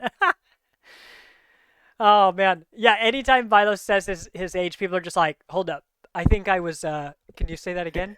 Get the hell out of here. We were actually just What? talking about that yesterday, he and I, because we were just like, wait, who is where now on our charts? Like, Hey, it's a good but problem to have. it is a good problem to have. You don't look your age at all. Man, congrats on your 51st birthday. Yeah. Oh, that's good. Yeah. So, yeah, we've got shoot, what the heck was I even gonna say? We do have a wonderful community. I sure had something lined up, but something windbag. I lost what it was. That completely fits. We know exactly what you're going to say. Yep, something very passionate, I'm sure. In our Yes. hearts. That's right. It was something about being family. It's all about family, Brian. Too Fast, Too For the Furious. family. That's The right. family. I'll come up with it. I can't remember. Actually, you know what? This would be a perfect transition. This wasn't where I was going. But Oh, let actually, me. before you do that, I want to talk about the camera thing that just happened. Can you please play the clip from our Game Awards uh, ceremony when you did the exact same thing that just happened? Because it's perfect. Oh Like my it's gosh. perfect. It lined up so perfectly. I did Um, actually, you'll have to remind me where that is. Oops. It's right in the editing, like the clips, that channel. Oh, I put okay. all the videos that I wanted to talk about in there because that's where they. Yes, I will. Oh, yep, I see the exact one. Yeah, I'll get that up here in a second. Yeah, oops. I feel like no matter how many times I run the stream over here, I will constantly just like fall for the dumbest rookie mistake. But hey, let me be a lighthouse to you, or a lighthouse. Maybe I'm a shipwreck. I'm one of the two. But let me, let me be the one that teaches you. Don't learn your own lessons. Learn it from me. And also, let me be the person to be like, oh, not everybody who does this is very professional and experienced. Maybe I can do this. I'll be the first rung on the ladder to help you climb up. But let's see. I've got this here. Yeah, because historically, let me put this up on screen. The other one. Oh wait, oh not this one. Oh, just kidding. Skirt. It's called soft cam in the thingy. Oh, okay. Well, like I said, unprofessional. Professional. Where's this on the bingo card? So everyone who's listening right now and watching on Twitch, we do have a bingo card courtesy of one of our very own community members. We talk about bingo cards all the time on the show. We each have our own individual bingo cards. Like Tegan's is always roguelikes and roadlights and everything. Mine is anything with character customization, and then Vilos is anything with waifus or that makes you cry. So, we have a lot of bingo cards and By this place, games that are under like 2 hours or over 100 hours. there is no in between. Yeah, There's no in between. So the lucky halfling has been so kind as to create a bingo card for us, and I did pin it up in the chat. I don't see the pin message anymore, so I'm going to actually repin it. And anyone right now actively watching on Twitch will be able to participate in that. Well, let's get. I'm gonna get this. Now that I've got the right one up. I want to play this with the audio. This is from the Game Awards. We're all dressed up. As somebody who's like this, like most recent. But this was me accidentally switching the screen, so now with no audio, Sav, unbeknownst to me, is the only thing on screen during this presentation. Oh gosh! Oh no, I didn't. Just eating it up. That's the best part. On my screen, I'm like, that seems normal. That's what's the problem? You know what? Actually, that's perfect because last year during the Game Awards, Debbie was in the middle of speaking, and I completely like chopped up her camera, so it was all over the place. So you know what? I just wanted to give Debbie the time to shine, but I couldn't find it in me to do the courtesy of telling them that I. This is a perfect pre. Yeah. Oh, but yeah, that was so good. Cause yeah, like I had said in the clip, the year before I had just done the opposite and accidentally cut Sav out. Because back then I didn't know how to use nested scenes on OBS. Shout out, Lighthouse/Shipwreck. If you ever use OBS, make sure like the first thing you look up once you know how to do the basics. Nested scenes, y'all. Wish I had done it a year sooner. Because yeah, changing stuff on the fly was so disastrous. Is what it was. Not to say that I wanted to change. We want to keep the original theme. If I started like that, I got to be true to my roots and make sure that every stream, has some jank hidden in there, like an Easter egg. But yeah, how appropriate that I would have zoomed in here during this show and cut the audio out, just as Sav, like when the inspirational music should have been ramping up. I was like, no, let's just do no audio at all and zoom in without telling them. Keep it true to our roots. That's what it is. Maybe put that on the bingo card. In asterisks, true to his roots. But yeah, those award shows have been super fun. We did the Game Awards the past 2 years. Each time we dressed up. The first year I got a little wine drunk. Maybe I got way too far off the rails. But the one moment I have in my head is like there was some World War I game that came up, and I just couldn't wait to tell everyone about how cool artillery was from World War I. And the next day I was just like, oh my gosh, somebody needed to cut me off. I was just so excited to talk about everything we were seeing. But some of those this year. What's that? I said you were more reserved this year. Well, yeah, sometimes when I lose my inhibitions, I lose my any ability to recognize when I should pump the brakes, because I'm just like, oh, future me won't care. And the future me is like, why do you do this every time? Why are you like this? And I'll do it again too. So don't, stick around. You'll see even more of this. And I'll do it again. Like, oh, okay. That's goofy. That's me playing any game with Odysseus, any survival game or competitive game, where I'm, we're playing Overwatch and I'm like ulting and going in with Battle Mercy, pew, pew, pew, pew, and I die, and I'm like, you know what? I'd do it again too. If I knew it was gonna happen, I'd still do it again. And Odysseus is like, I know. I have no doubt. I've seen you do it. Hey, I mean, we of Party Invite are notorious for playing support characters and then running into the front line and dying. Isn't that right, Vilos? If it gets me the most kills, yes, I will do it. You know what? Let me find this picture then. Oh, I think I saved it over here. Because you said that, let me get this picture of us playing Deep Rock Galactic together for one of the first times. Where the hell did I post this thing? Oh my god. Well, if one of you sees it, it's us playing Deep Rock Galactic, and this lineup has everybody. It's me, Vilos, Mr. Jerp, and Shanny Pack, and we gotten done with this mission. And when everybody comes back, if you're in good shape, you're standing up. You're probably doing some sort of pose. Well, Vilos didn't make it back in one piece, so while everyone else is flexing, he's just completely dead on the floor. I will be able to find this before the end of the stream. I thought I had a Yeah, no, like it's it so was one of those like last second things where one of the big ass green spiders, that like the acid one, like got me completely. Like there was nothing I could do, and I was like crawling to the ship thing. Like yeah. It was no good. It was so good. Yeah, I'll have this up here in just a second, but it's so good.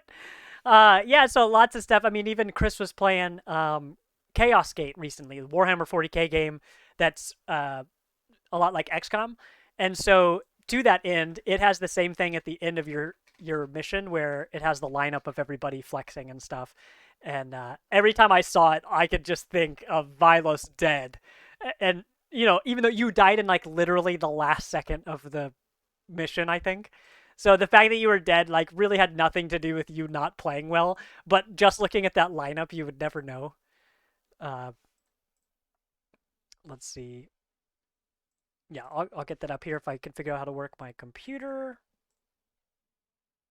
But yeah, I'll read some more testimonial stuff in just a second. But I want to shout out to everybody in chat. Thank you so much for being here and laughing at us.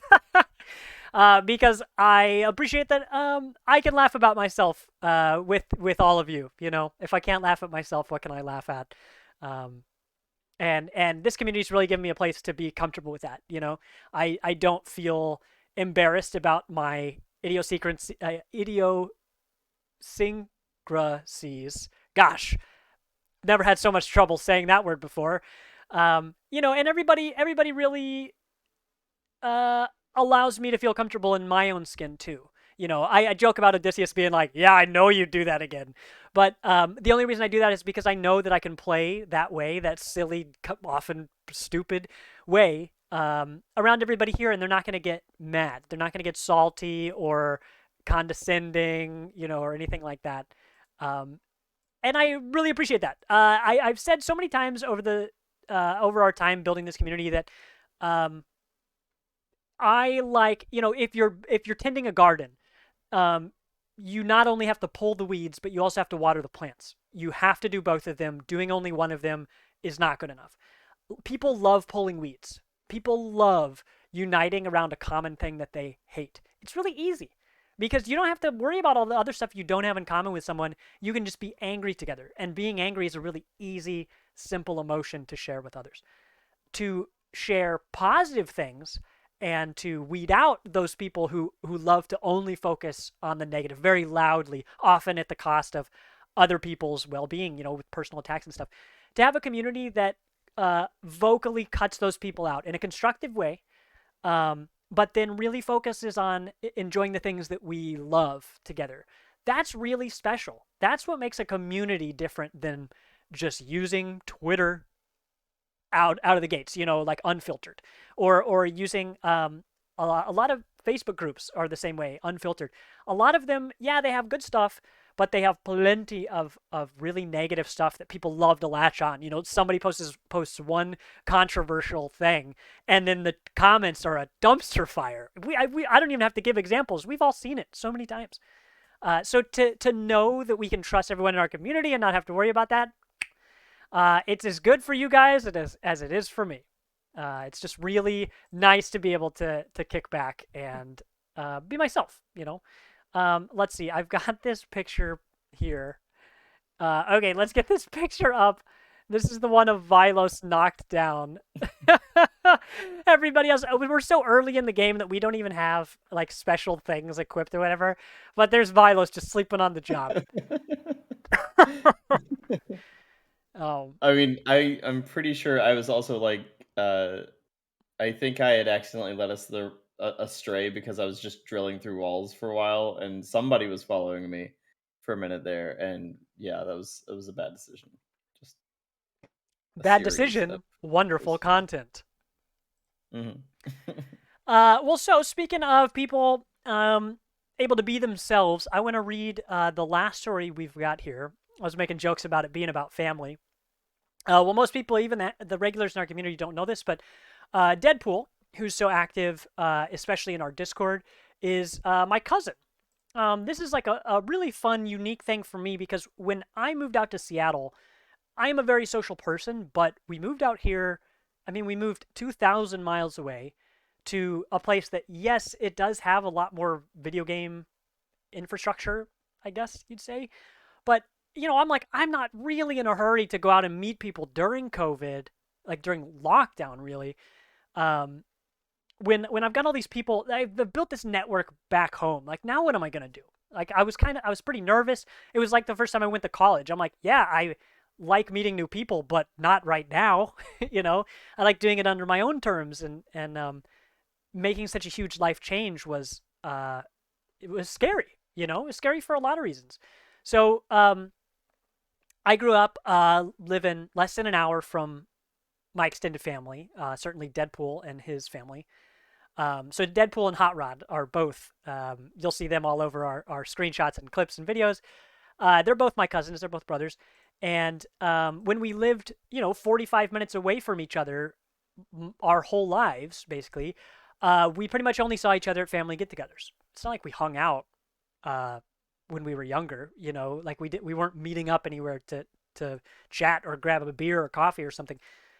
So when I moved out to Seattle, oddly enough, all these people who had lived 20, 30, 50 minutes away, I'm now talking to almost every day. So by moving out here, I actually became much closer to my cousins, to Deadpool and Hot Rod. And that was great. So now I talk to them more than anyone in my family because we're in Discord voice chat all the time. I mean, I'd say 5 out of 7 days of the week, I probably, chat with them, hear their voices in my ears, the equivalent of a phone call. And it's wonderful. We often are just talking about games and their stuff, their like motorcycle hijinks and stuff. But it's really nice to just be able to relax in each other's company. And, it's not just us in voice chat, it's a lot of people. And so for people to foster that environment, I know we may sound like a broken record on here, but I mean, I can't overstate how proud I am of what we have here. It's not like anything I've ever been a part of before. So here's what Deadpool's written. So buckle up here. Deadpool says, about the time that I started to become more active in this community, I had a major life change happen that knocked me down a bunch of pegs to the point that I really didn't want to do much at all.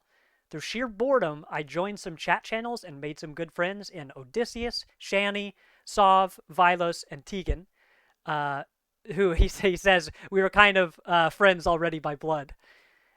They showed support in whatever I was doing and often invited me to play games with them. If I wanted to talk, they would listen, but if not, they just hung out with me and they were there in solidarity. I found that a lot of my motivation started to return and I started to feel like my old self again. Then, once again, I got hit hard with my mom passing away, and the group I reached out to was Party Invite, knowing that no matter what or how I was feeling, that they were willing to help me through this really tough time. It's nice to know that as a community, there are no real requirements to being part of the group, just to be kind to everyone and you'll be accepted. I'm sure that without Party Invite, I would be in a much worse headspace than I am today. So, that's some real shit. I know, of course, I knew what was going on in Deadpool's life as it was happening. And there were times where, I was like, do you want to talk about it? Don't you? Do you even want me to ask right now? Maybe you just want to be left alone. And Deadpool would just join voice chat, and everybody is playing a bunch of games. I mean, while this stuff was going down, I mean, there were 4, 5, 6, 7, 8 of us in chat playing different games and just hanging out. And on especially the one weekend that I have so clear in my mind, Deadpool's just hanging out with everybody, and it was the sense of just being around people and not being alone at a time that's really hard. That was really great, and there were times where I was kind of nervous. We've talked about it since, that I was like, am I doing enough here? Like, if I was in person, I would have a little bit better idea of how to console you, how to talk to you, what not to do, but online it was a little harder. So when I had asked Deadpool about it, he had essentially said that,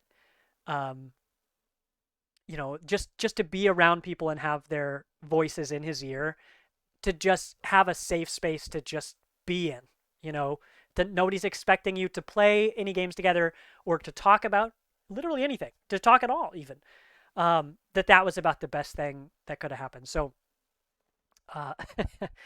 yeah, so Deadpool, I'm glad you're here. I love that we're able to be closer as a result of this community, despite living now not 45 minutes away from each other, but about 30 hours away from each other. That's pretty rad, and I love that you're here, man. So, whew. Rat. That's on the bingo card. What? Prize on the bingo card. We love it. We do love it. Yeah. So there's the last of our stories here. Some submissions from the community. I know that I would love to do this again before episode 200. Maybe it's episode 150. Maybe it's even sooner than that. But revisiting the stuff is really wonderful, and it takes a community. It takes a whole village to do this. So thank you everyone listening now and in the future for being a part of this. It's really great. Okay, well, kind of switching gears here.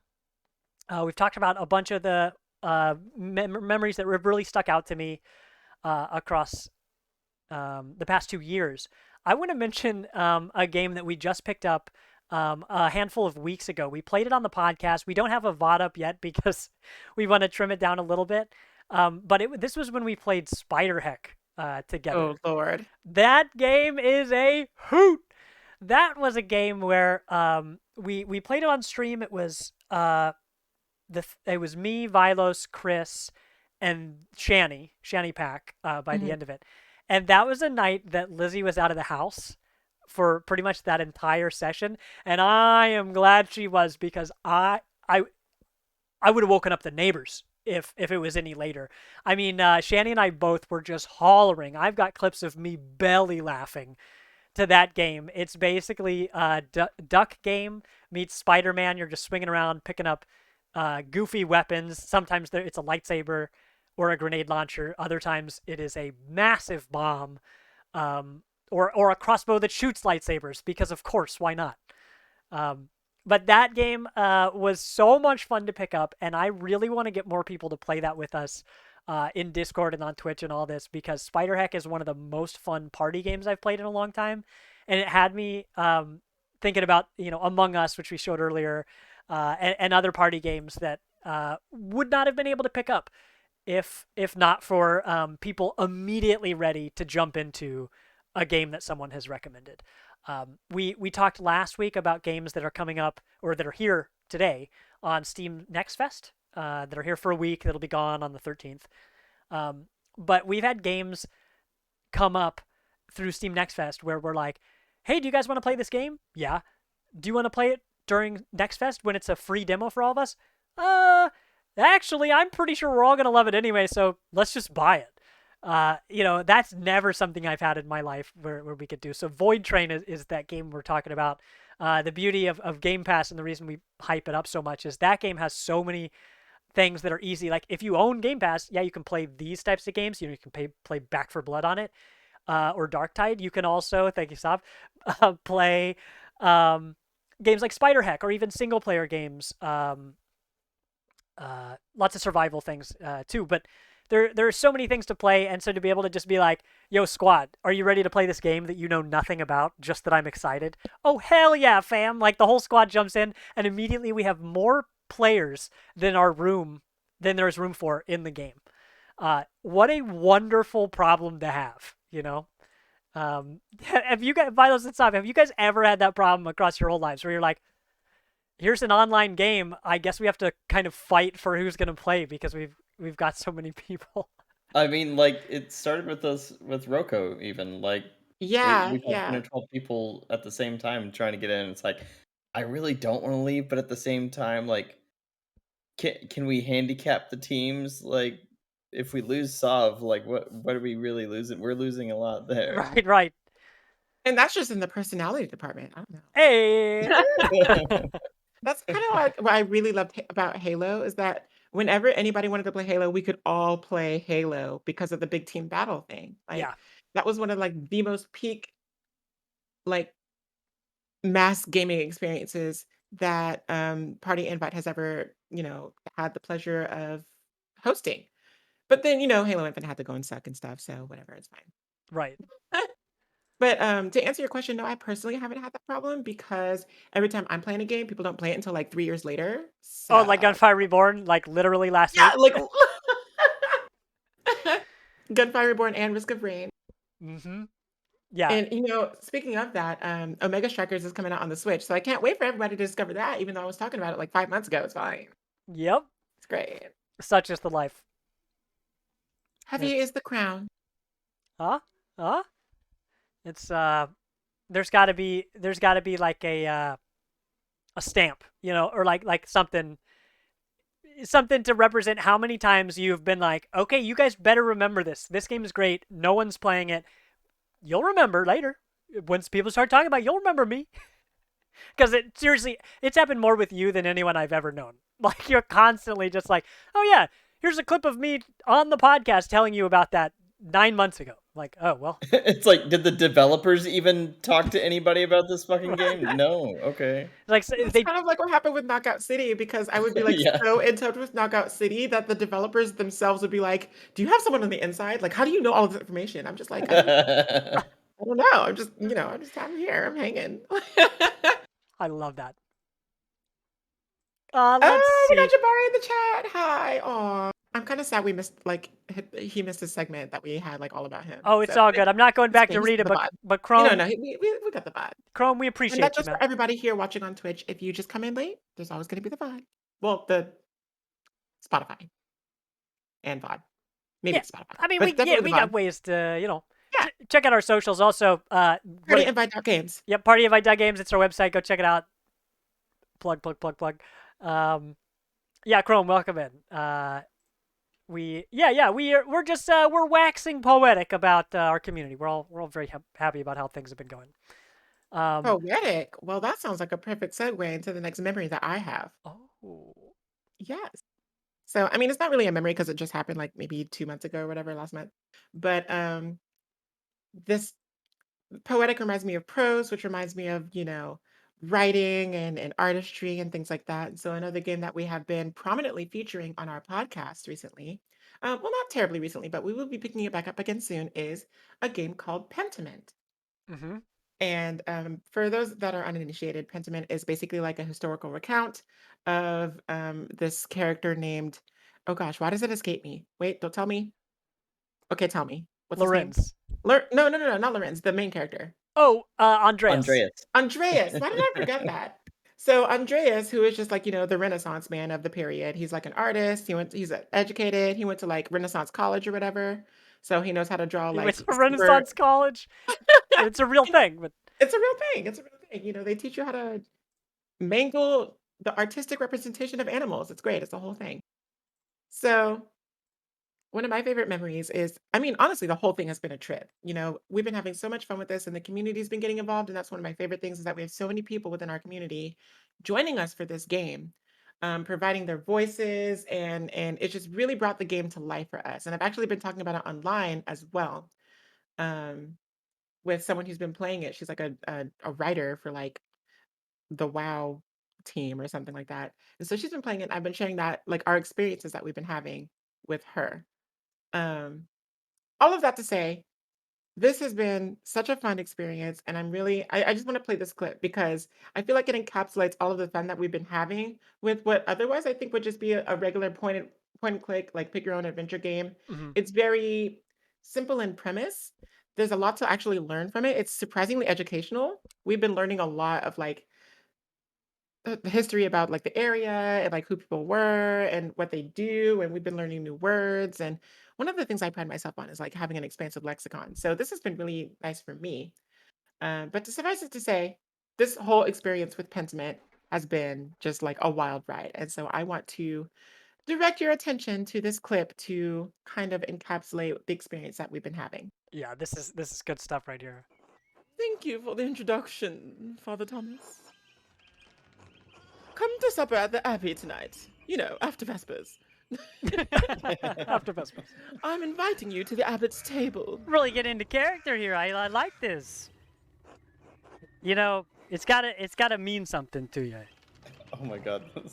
Did the Abbot invite me? Oh, don't worry about it, Father. Just show up after Vespers. Just show up after Vespers. What's he going to do? Refuse us? Excellent. We'll see then.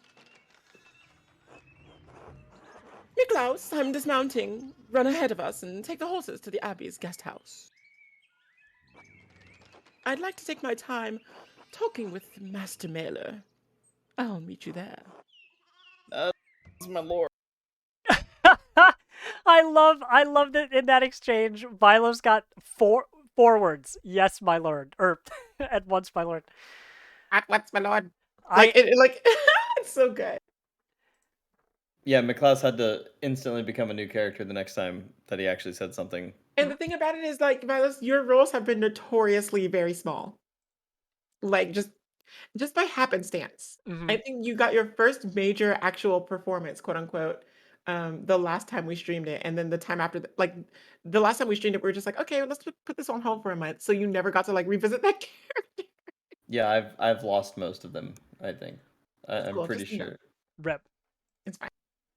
But yeah, I love that one. We've had the community join us. That was from our very first session where I think we only had the three of us. It was just us, yeah, because Thomas now is voiced by I think Deadpool.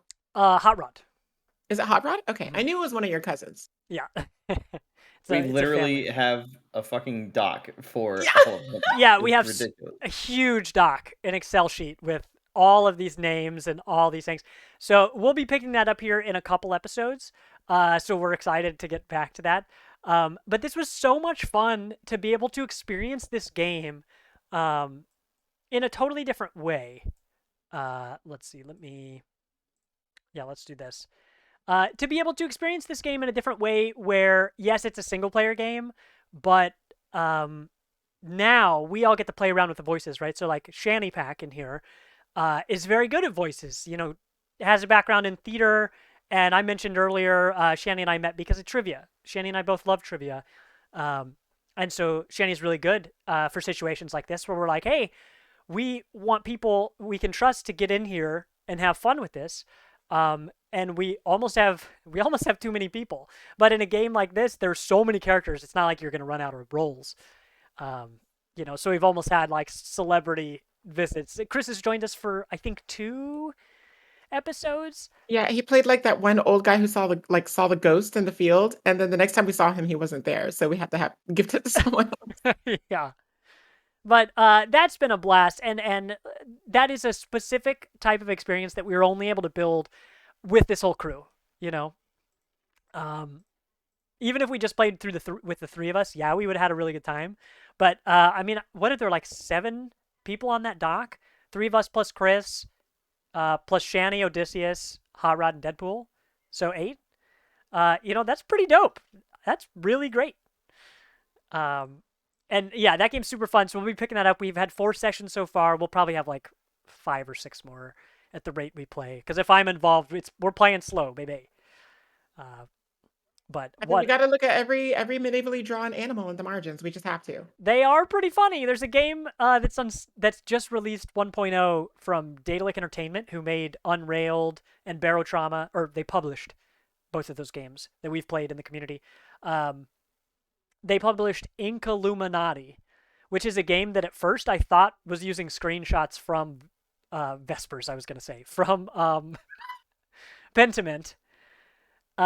Because it totally looks, it's made after 16th century Renaissance drawings, which is exactly what you see, and we love clicking on and mousing over and zooming in on in Pentiment. So yeah, I saw that, and I was just immediately like, so how do I share this game with the entire community as well? I don't even know what the game's about, but it's got me in the headspace where I'm just like, okay, how do I just share this with a massive amount of people? And that's its own special fun. Let's see, what else have we got? You guys just fire them off. We'll do these last few. I mean, we're heading towards the end of the podcast, I think, and then we'll end up playing Pummel Party here soon, the 3 of us. But that's later. I know you're looking through videos or whatever, but there was one that I put in the Dropbox that shows off Sov's extreme talent that I Wait, what? really want to remind people about. This is a family show, Vilos. Okay. I like how you went there because I definitely was not going to. I ain't scared. I haven't even watched this video, so I'm trusting you. Oh, I do want to show the Brink one in here in a minute, but let's. I literally put words with the video, so you should know what it means. That's true. For a sport that's centered around giant wooden never mind, I don't clubs wanna say and nothing. like balls. For a sport that's centered around Oh my giant gosh, wooden that's my clubs and Injustice like 2 gaming balls. jersey. You think No I would be more way, this interested is in an it? old video. This is an old video. Look at our old. Actually, the Yeah. other overlay. video was the right one, but Oh it's my fine. gosh, I played the wrong one again. Okay, well, we're playing this one anyway. We're already here. For a sport that's centered around giant wooden clubs and like balls. You think I would be more interested in it? Yeah. I'm just gonna let that linger for a second. Yeah. Chris. Yep. I Yep. think we found our clip for the And week since everyone again, this was not where the setup was for me. That's wonderful. One of the first sound alerts we ever had to add to the stream was from Archer. Phrasing. Not in no small part from Chris, constantly saying it. So now, just like the way Lizzie says, that's a big ass TV. Now every time someone says something, I'm just like, phrasing. But I hate that. You guys have tainted me. This is terrible. This is the bad part. This is the dark side of the community. We did add a voice channel to our Discord that is called After Vespers, which is kind of our equivalent. No, Odysseus, sound alerts are turned off. Don't you try that. I know you're trying to sabotage me, get a sound alert to play during the podcast. We got the After Vespers After Dark channel now. Vespers, as we learned, was the hour of prayer back in the 16th century. So, yeah, that's when you get on your knees for something wholesome. Phrasing. So, anyway, Vilos, what was the actual clip that I was supposed to play? Does it not say Frozen? Like, I don't want to give it completely away, but Oh no! Wait! Oh, this is great. Okay, I already know which clip you're talking about. Okay, this is. Please find it. Oh, it's so good. I mean, here's what I think you sent me. These three, huh? Yeah, do you see the word Frozen? Because I cannot see it. I sure in the don't. stream right now. I sure don't. But we'll look around. Let me find. Let me find another one. You're still waiting for the After Dark episode, Odysseus. That might have to be on your channel because I always joke. I say like you've been streaming, and I'll be in voice chat like when we're playing Grounded and stuff. And I'm like, hey, this is a family channel, and you guys are always like, no, it's not. This ain't party invite. Well, it was Benson that once said, if Tegan, if you weren't here as a buffer between Vilos and myself, it would be like the thirstiest gaming channel like on the pool. That's not wrong. It was the second video, by the way. It was the second video? Okay, I'll get that up here. Yeah. Because the first one is Unto the End. Yes. Oh, wait, is that the Hot Ginger Viking one? Yes, it is. The Hot Ginger Viking. Well, that's a Hot Ginger Viking one. It's pretty low not poly. Like a moment. Yeah. Yeah. It's low poly. I don't know if I'd call anything in that game hot. Like beer goggles with beer goggles, so. It's true. Let's see. Here we Debbie, go. speaking of things you're really enjoying, how about Monster Hunter Rise?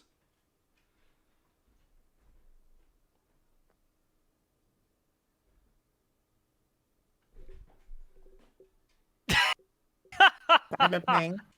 Hey, hold on. And you're back. The second you tried to respond at all, I thought you were pulling it. I thought you were joking. I thought you were doing the thing where you pretend to be frozen. Wait, I froze? Yeah. For like I didn't even really notice. long time. That's funny. I really thought you were doing the thing where you pretend to be frozen. And then it did the dots on my screen, and I was like, oh no, it's actually broken. What the heck? Wow. My turn finally comes around, and Discord's just like, no, you're done. You didn't even speak the first word, and Discord was like, nah, that's enough. Like, When you were frozen like this, you were like... It's like, wow, deep in thought. She's not sure what she has to say next. Just like Carlos. Carlos, we can't hear you. Oh my gosh. Like I really hope it comes through in the recording. That's it. Like the whole past minute. That was fantastic. That's our clip. Oh my goodness. I I forgot about you, Vilos, being muted. But yeah, for anybody who hasn't been around for a long time, Sam is famous for holding a pose for a long time like this, where we used to have regular Discord trouble. We'd be like, is that? Wait. It's an immaculate talent. You're very good at that. Yeah, Chrome, the silence was loud. Yes, it was. Oh, man. And they're frozen.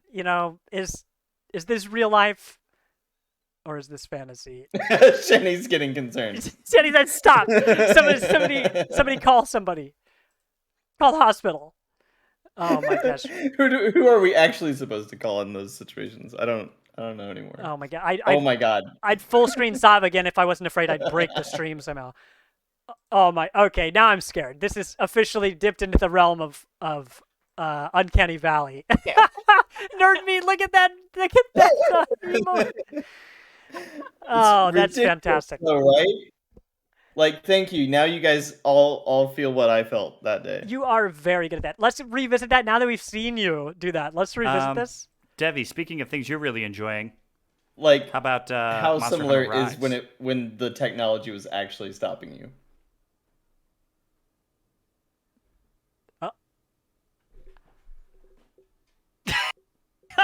I've been playing. Hey, hold on. It's and literally you're back. 1 to 1. Like, come tried on. to respond at all. I thought you were pulling it. I thought you were joking. I thought you were doing the thing where you did pretend the to be freeze. frozen. Wait, what? I froze? Yeah. For I like a didn't even really long notice. time. That's funny. I really thought you were doing the thing where you pretend to be frozen. And then it did the dots on my screen, and I was like, oh no, it's actually broken. It's even better the second What the time. heck? Wow, mine's even better. I think because now people who haven't seen it actually in action, Yeah.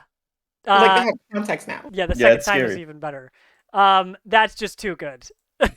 So thank you for sharing with the class. I had forgotten about that. Insane. What else have we got to show? We've got there's a video that this is a whole bunch of old videos back to back to back to back, and I think that's perfect. This actually harkens back to when we had special guests when we were just starting out. We were just like, we have a bunch of connections. Why don't we just pull all of those at once? And then we did that. So this special guest that we had happened to be a local legend. His name is Gary, also known as Scary Gary. You may have seen him on our Facebook page. And he's always the one posting about his retro collection and rubbing it in our faces and thinking he's better than everyone else. All his games. the only person to rival Vilos in those collector's editions and physical. For real. Yeah, everything. Really. And the only reason he does that is because I reserve all of my money for $100 Founders Packs. So. Saab will only buy games under $2 or over $100. There is no in between, and it has to be a Founders Pack. Mm-hmm. If I'm not kickstarting it and getting a bonus or getting exclusive content for a game that I'll only play for 3 hours and then never touch again, I'm not buying it. Oh my gosh. But yes, I think that's the perfect segue into this next clip here, which it's a polarizing opinion. That's all I'm gonna say. I'm gonna let chat, since they are actively here on Twitch. If you are listening in the future here, I'd love to hear your comments wherever you're listening from about this particular opinion, because it set the gaming world asunder when it happened. It's a spicy one. Watch all of our reactions the moment it happens. Yes, please. Okay, without further ado. Like such a disappointment. Like what was Brink this? all over again. Oh, hold on. Let's turn this up. See, this is the example I was talking about. Pulling from years worth of footage is tricky because everything is wildly different audio. Okay, here we go. And it was like such a disappointment. Like what was Brink this? all over again. Yeah, Oh my exactly, god! You know? But Brink was fucking we can't amazing. talk about that. Brink was fucking amazing. I will. Brink was ahead of its time. It was. Are you serious? Okay, Debbie looks how I feel.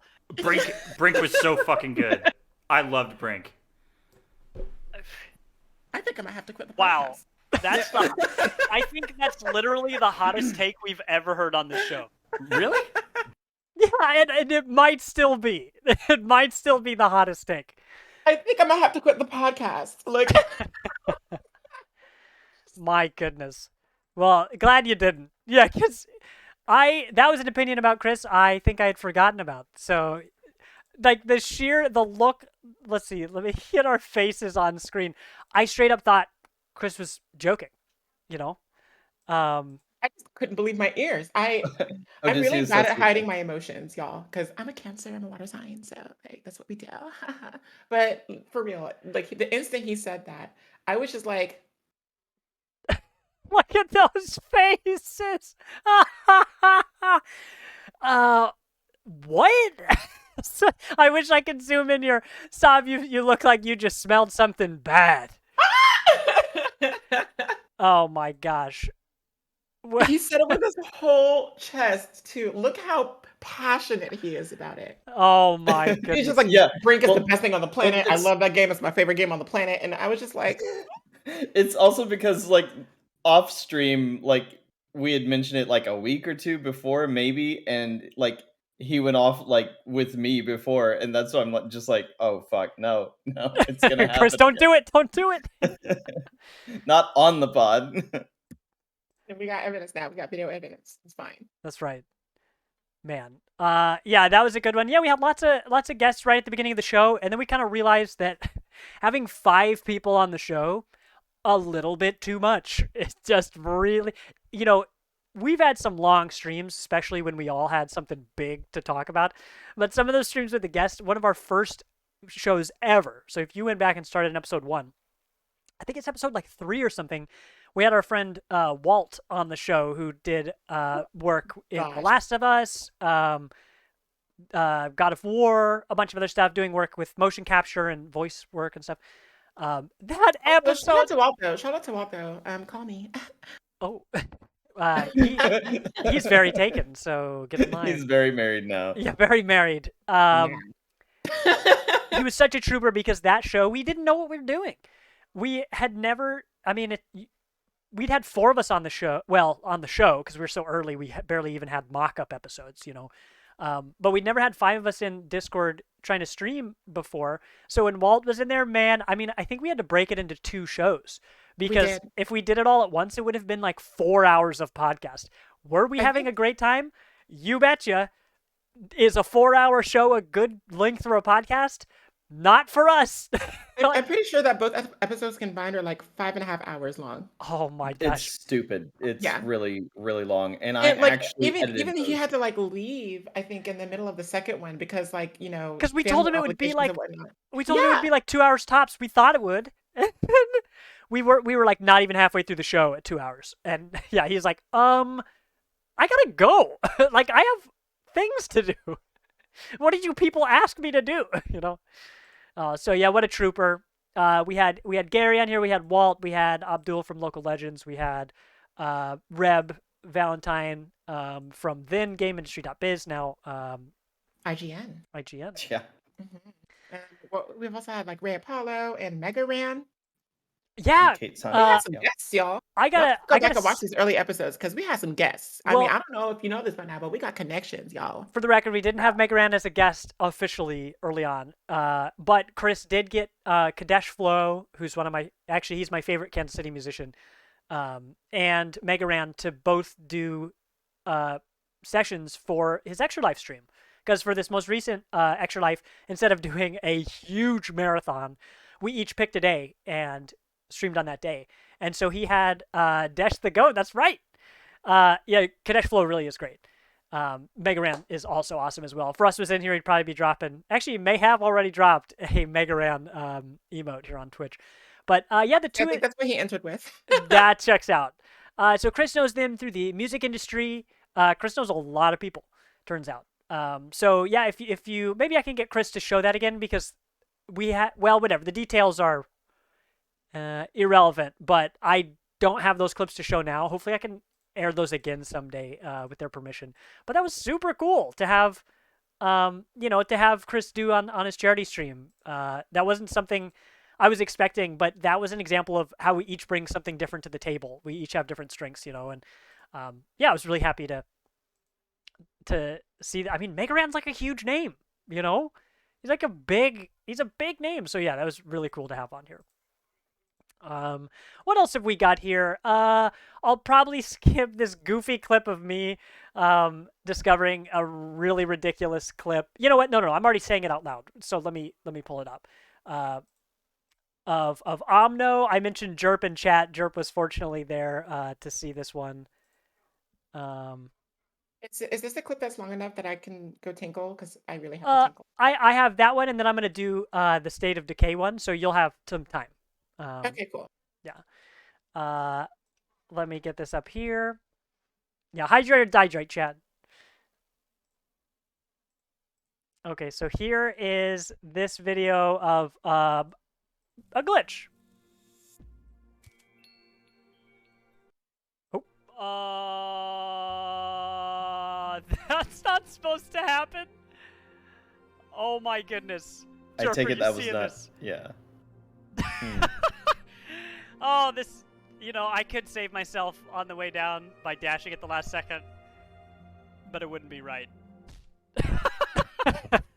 I love how the audio just quits as soon as my character hits the ground. Yeah, Jerp is in there for chat. I beat that entire game. I used to do these brunch specials, these Saturday morning streams with Cozy Games, and that was a game called Omno that I found on Game Pass. Didn't know anything about it. Straight up just downloaded it and hit play. And it was great. I recommend it. It's very simple and stuff. But yeah, to have like a moment like that, like that's what makes streams for me so interesting. Is not the moments you expect. It's the moments you don't expect. I can know that a game's good, and that's cool. But it's this off the wall stuff that, like, if I just told you about it at the water cooler, you'd be like, okay, that's funny. But to see it happen firsthand, you don't have to ask if that's supposed to happen. You're like, oh, okay, that's really something. That's not supposed to happen. So love that. My people need me. There we go. I'll get this other clip up. This was from State of Decay. No, I keep saying State of Decay. What I meant is it State of Decay? It is State of Decay? I guess I'm mixing it up. So this is the second State of Decay. The first one I played ages ago, which I think is why I'm getting them all mixed up. But this is a clip that I labeled The Honkening. This was back when we were playing Valheim as well, so some of our Valheim people... Oh, Jerp, I might have to... Oh, actually, my people need me? That's exactly the clip I'm about to show, Jerp. I love you. So, yeah, let's show this. A bunch of the Valheim crew had jumped over from home base on Valheim to... Oh. And I had just repaired my busted-ass car. From home base on Valheim. Oh, what? What? My car! Your car's not supposed to fly off like that. Yeah, I gotta go pick up my corpse. I just love that it was the exact moment that the meter was done. Like it didn't spare any time. Oh, nope. What? It's just lifted off. My car. Yeah, that was. Life comes at you fast, Yeah. Oh, okay. Faster than a speeding bullet. Oh no. Yeah, so that was just good stuff. Again, not only a game that I was able to share with people that I was playing with, but stream on Twitch. So yeah, that's just good stuff. Yeah, Jerp, you shared the same exact clip here in chat because you were there right when it happened. So I appreciate you. Yeah, so that game is janky AF. That's just how it is, and it's never going to be any different. But it's really fun with people. My biggest thing we discovered, because actually Shani and Lord Chrome, I think, were the first people I ever played that game with. The game tethers you to the host. So even though you're in this big open world, you can't explore anywhere outside of where the host is. So yeah, it didn't really work out for us. Oh, you know what? This is probably one I have to save for later, but there's a wonderful clip of our first Project Zomboid community night, where we had, I think, 7 of us all playing together in chat at the beginning of this doomed world. It was Odysseus streaming from his channel, and I'll find it for the next time we do a show like this. But it was all of us very confidently walking up to this huge horde of zombies. We shouldn't have been so confident, By the end of this, like you see us all running up and swinging, and then when a character in the game is like dragged down by zombies, they let out this scream, this death rattle that only happens when they are for sure dead. Like if you hear that sound, you're not saving them. They're gone. And so we all walk in very confidently, and then you hear 1, 2, 3 people let out essentially the equivalent of a Wilhelm scream, and then everybody like retreat, retreat, just booking it. But oh my gosh, it was such an extreme turn of events, but it was exactly what I had wanted out of that game.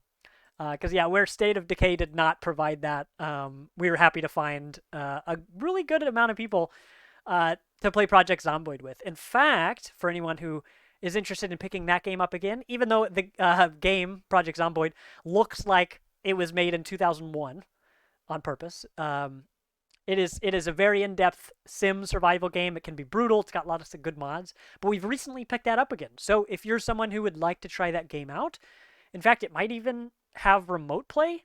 So I'd have to double check on that. But if it has remote play, it means only one of your group of friends really has to own the game, with an asterisk. Remote play can be janky sometimes. Often, actually. But yeah, if you'd like to play that with us, join up. We're playing so many things in the Discord. I couldn't even name them. But we have more. The game tonight, which has remote play. Yeah, we'll be playing Pummel Party, and we troubleshooted it beforehand because, yeah, remote play can be pretty rough around the edges, especially when you've got more than 2 people trying to play at once. But yeah, join our Discord. We've got a custom link, discord.gg/partyinviteshow, where you can always find us. Boom, beat you to it, Sop. No, I was taking a drink. How could you? Well, I already had it typed in before I started typing, so ha! I threw that shit before you even walked in the room. One of my favorite movie quotes of all time. So anyway, yeah, Project Zomboid is great. We've got lots of games that we're all trying to play together, so join up if you'd like to do that. We have a brand new world that we're going to play in, so now's the best time to join. We play tons of other survival games, Don't Starve, Barrow Trauma, Raft, and then party games like Played Up, and then we play a bunch of shooters, Overwatch, Rogue Company, Gunfire Reborn, Risk of Rain. Lots of things. Lots and lots and lots of things that I haven't even mentioned. So join up. Yeah, Splitgate, Chrome, that's right. Yeah, I recently got Jabari addicted to Splitgate because we played the other day, and like apparently it was just it unlocked something within him because ever since then I've been getting like messages and tweets from him like, "Look what you made me do," and then like I mean he's killing it, and Splitgate is one of those games kind of like Halo where when you're like on a roll, you feel like you're on a roll, you're like unstoppable. It's such like a nice high to ride. Yeah, because you will. That game is so satisfying to play, and I can't wait for the spiritual sequel whenever it comes out. Because right now, of course, they're stopping services on the live Splitgate game. The game is still available to play and still download free to download. Sound like me. Well, we've been together a lot. I'm glad my kind of dyslexia is rubbing off on you. I had to ask most something from y'all, so. Let's see. He's Lord Crope says Splitgate. Odysseus says Deep Rock Galactic, GTFO. Yeah, those are both 2 really fun ones. Honestly, and there are some times that we have been playing like single player games that have multiplayer capabilities together. Like one of the ones that really jumps out to me is like this is actually a surprise because Tegan, you weren't initially interested in this game at all. But then someone was playing it and you were like, oh, this has like this kind of feature in it. Okay, well, I'll give it a shot, whatever. And that is Elden Ring. Oh, hell yeah. Yeah, now it's like, I don't want to say it's like one of your favorite games to play multiplayer, but you had a really, really good time. That was my game of the year last year. The day before it came out, I could not have cared less about it. Like, my friend had asked me a few weeks prior to that. He was like, what games are you looking forward to this year? And I don't remember what I told him, but he was like, are you excited for Elden Ring? And I was like, dude, I don't even know when it comes out. Like, I just don't care about Dark Souls games. I've put some hours into the first one. I'm not interested. And then I watched. It's so funny that because like you say that you don't know when it comes out, but then we had like the whole game award show like ceremony which featured it. But I mean, we were so busy doing like the world premiere that we didn't really care about the dates or anything. Although last year, all of the dates for the games that are important apparently are March 17th, y'all. So put that on your calendar. Yeah, March and April are gonna be lit. But I say all that to kind of like segue into this next clip that I want to talk about here. where we did. This is the first time we did the Game Awards show. I'm pretty sure we weren't. I don't think we were official co-streamers like we were last year. Because last year we had like the the official co-stream validation and license and everything, so we could use like all of the overlays. We could talk about it. We couldn't save the VOD, even though we did anyway. But Yeah. it was actually a really nice honor to be able to get this done. But this is from the very first endeavor that we did, the Game Awards show, and this is when we were watching like the whole Elden Ring announcement, which at the time, it was a really big deal because who was the writer? Not Tolkien. The George other R. R. one. Martin. Martin, right? The ones with all the letters and the initials and everything. So Right. Yeah, how could you mix that up for? Oh my gosh, I almost just said JFK Tolkien. Oh my goodness! What's Now you Tolkien's know. name? Is it J.R.R.? J.R.R. Yeah, J.R.R. Tolkien. Gosh, can't even. Yeah, can't keep that straight. So this next clip here is from the very first Game Awards show that we have done, and this is when they were announcing, George. What is it, George? JFK Martin. George R.R. Martin. Okay, so it's George R.R. Martin, and then J.R.R. Tolkien. What are the R's? Rest and relaxation? Like what? Yes. Actually, J.R.R. Tolkien made the first bed and breakfast. That's what he's really famous for. Wow. I wonder if even George R.R. Martin's initials are truly that. I bet he was just like, oh, R.R. seems fine. Let me just JB&B Tolkien. So this is the clip from that experience, and this is the first time I think we were introduced to Elden Ring as a concept, when they were hyping up the fact that George R.R. Martin was writing this, and then it was produced by like the famous Japanese producer. What's his name? I'm not even gonna pretend to know because I don't. But From Software. Well, no, That's what you're talking about. Yeah, well, it was From Software, but like it was like a famous Japanese, like a specific Japanese like producer or something like that. He worked on like previous games in the past or something like that. But I'm not gonna drag it on anymore. Watch this clip, y'all, because it was so much fun to do. This is the first time we like actually all got together. We all dressed up fancy, and it established the tradition of the Game Awards show that we know today, that we followed last year. So please enjoy this clip. And so I took a walk, and there was a person who was dead. I saw the corpse, and then I looted it. You still And need to then play after that, I went back home because I have looked common away sense. from my screen because and I had didn't common realize sense, that was I wasn't subjected to the apocalypse of the world. And that's the end of my story. Thank you. That will be $60. Thank you. Full price. Also DLC coming soon. Thank you.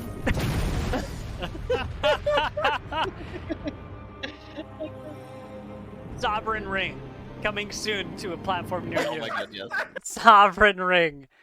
Oh my goodness. Well, after hearing your voice during Pentiment, I think people.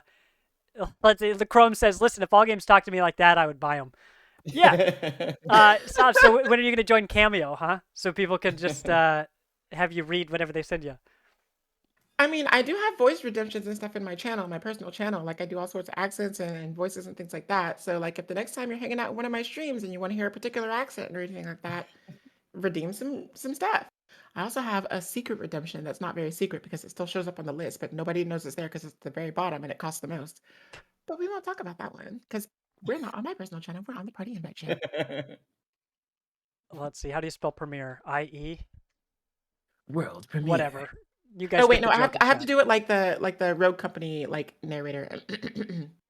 World premiere. Oh, we got to turn on the 18 plus on the stream. Hold on, I'll be right back. I think you're supposed to give biddies when that happens. Yes. Russ did donate biddies earlier, so maybe that was the redemption. After all that, so that was from the Whoop premiere from the Game Awards 2 years ago, I believe. I mean, you can see. I mean, look at our overlay. Oops. Oh, I'm showing my whole ass. That was me. I told you I'd do it. Is that the bingo card? Look at this overlay. Like this is And so I took a walk. This is a throwback here. And there was a person who was dead. I saw the corpse and then. Yeah, it's a whole lot. I was proud at the time, and now I'm like, woo! We still got plenty of room to grow, but we've come a long way from being either just a face cam and then ending up as just a face cam again. And then lately, I've like taken everything off. I'm like, whatever. At least I got a green screen, so now I can. Hey, listen. And now you have like the floating icebergs in the background, and yep, they're pretty. It's really cold in here. This is why I'm so cold all the time. Is the Sav! Oh my, that needs to be a redemption in this channel. Every time during the show, if you redeem 10,000 channel points, Sav freezes on the spot. Oh my. We gotta get like a heart monitor, like to just stay with Sob 24/7, just in case. Are they dead? No, according to my numbers here. Oh, And then I ran over this one chick and like. Goodness gracious! I love that you both didn't even type stop. You just typed stop. Stop. Let's see. I've got 2 more clips that we can go through. I think we've covered pretty much everything else. Yeah, we've covered so much. I mean, now we're actually at almost a 3-hour podcast, but this time it was on purpose, and I think we can justify it. The 2 clips I've got left. The first one. Let me make sure I'm playing these in the right order here. Yeah, the first one is from Inside the Backrooms. This is a 4-player spooky game that's ultra indie. That got really big, I don't know, a year and a half ago, because I think it was around Christmas, but honestly, I don't even remember. Can I see? This says it's from 5 months ago. There's no way it was only 5 months ago. I straight up would have said it was 15 months ago. What is time? It was a flash in the pan. Gosh. Yeah. It was. So let me play the audio real quick. Okay, yeah, this sounds good. This is Inside the Backrooms, which was a game that I was very happy to play with Odysseus, Hot Rod, and Deadpool. So we all jumped in this. It's very spooky. It's based off the old creepypasta of the Backrooms, which I really like. It being trapped in a mysterious place with spooky things inside of it. And it's kind of like a maze. So this was like minutes into our very first session here. When we found our first big spooky thing. Are we supposed to stare at it? Oh. Supposed to not shine a light at it. Oh, uh-oh. Nope, yep, you're going away. Red lights. Am I about to be scared? I think the wire thing's going to show up. Is that... Oh, zoom in. Oh!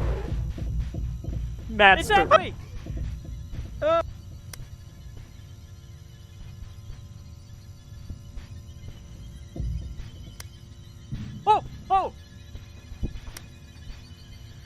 Here comes Odysseus. Oh! I don't like this! The animations in this game just made it so much better. Oh, somebody just died. Yeah, you hear at the beginning of it, when the thing first starts chasing us, I thought Hot Rod had died. He'd just gotten attacked. But I'm just like, oh, running for my life. And you hear, as he just gets bonked. But yeah, running around the corner. Let's see. Running around the corner here. So it shows up, and I'm like, oh, there's one enemy, but there's so many of us. Oh, hi, Odysseus. Is there anything behind you? Oh, I don't like this. It's got that freaking spooky sound, man. The sound design for some of the things in that game is super spooky. It sounds like a bear roar. Maybe. I mean, Godzilla was like the sound of a violin played really slowly backwards. So the only reason I know what a bear roar sounds like is because it's Nidoqueen's cry in Pokemon Puzzle League. They use a bear roar. Really? Mm-hmm. And this has been a Sov moment. Ah! This would pop Pokemon up. Puzzle League now available on Nintendo Switch Online with the Nintendo Switch Online Plus expansion pack. Thank you. That costs $5 for that.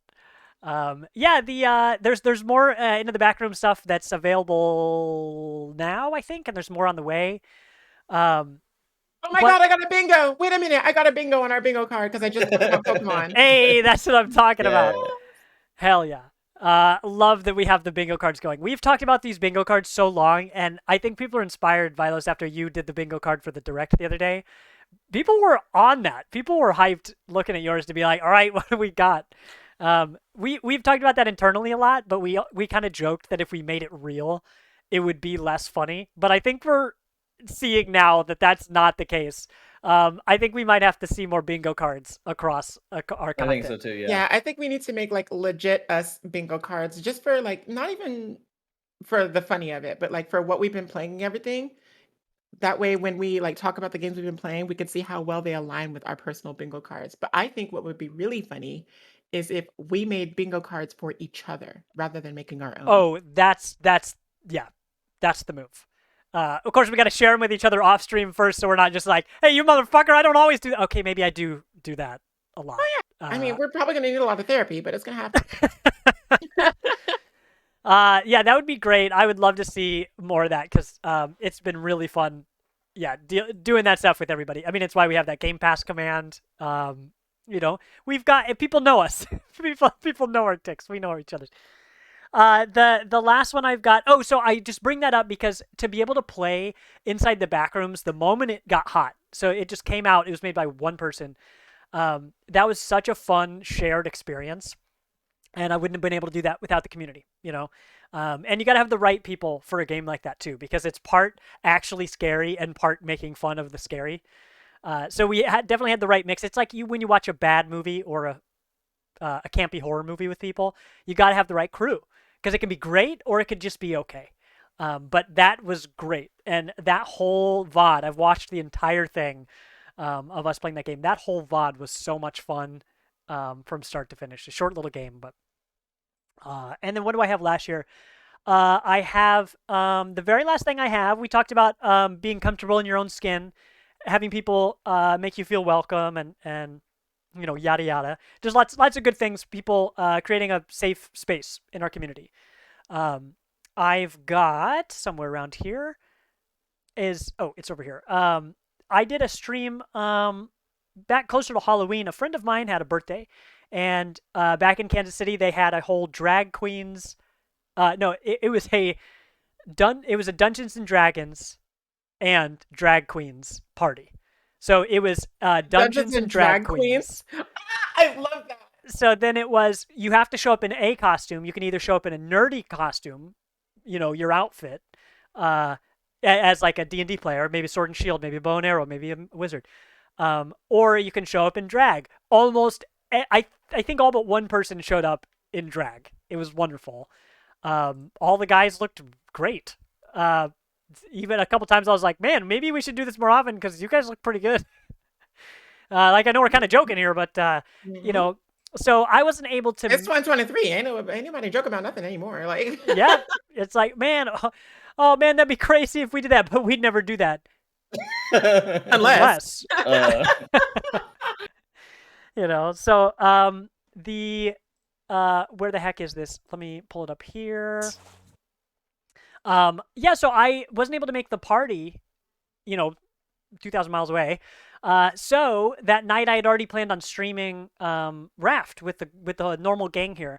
So I ended up doing that, but I was able to have Lizzie sit on the couch next to me and bring all of her makeup, and we had like redemptions and stuff for giving me makeup and all this stuff. And I wore I didn't wear Lizzie's diva onesie that she wore to Halloween years ago, but I did wear her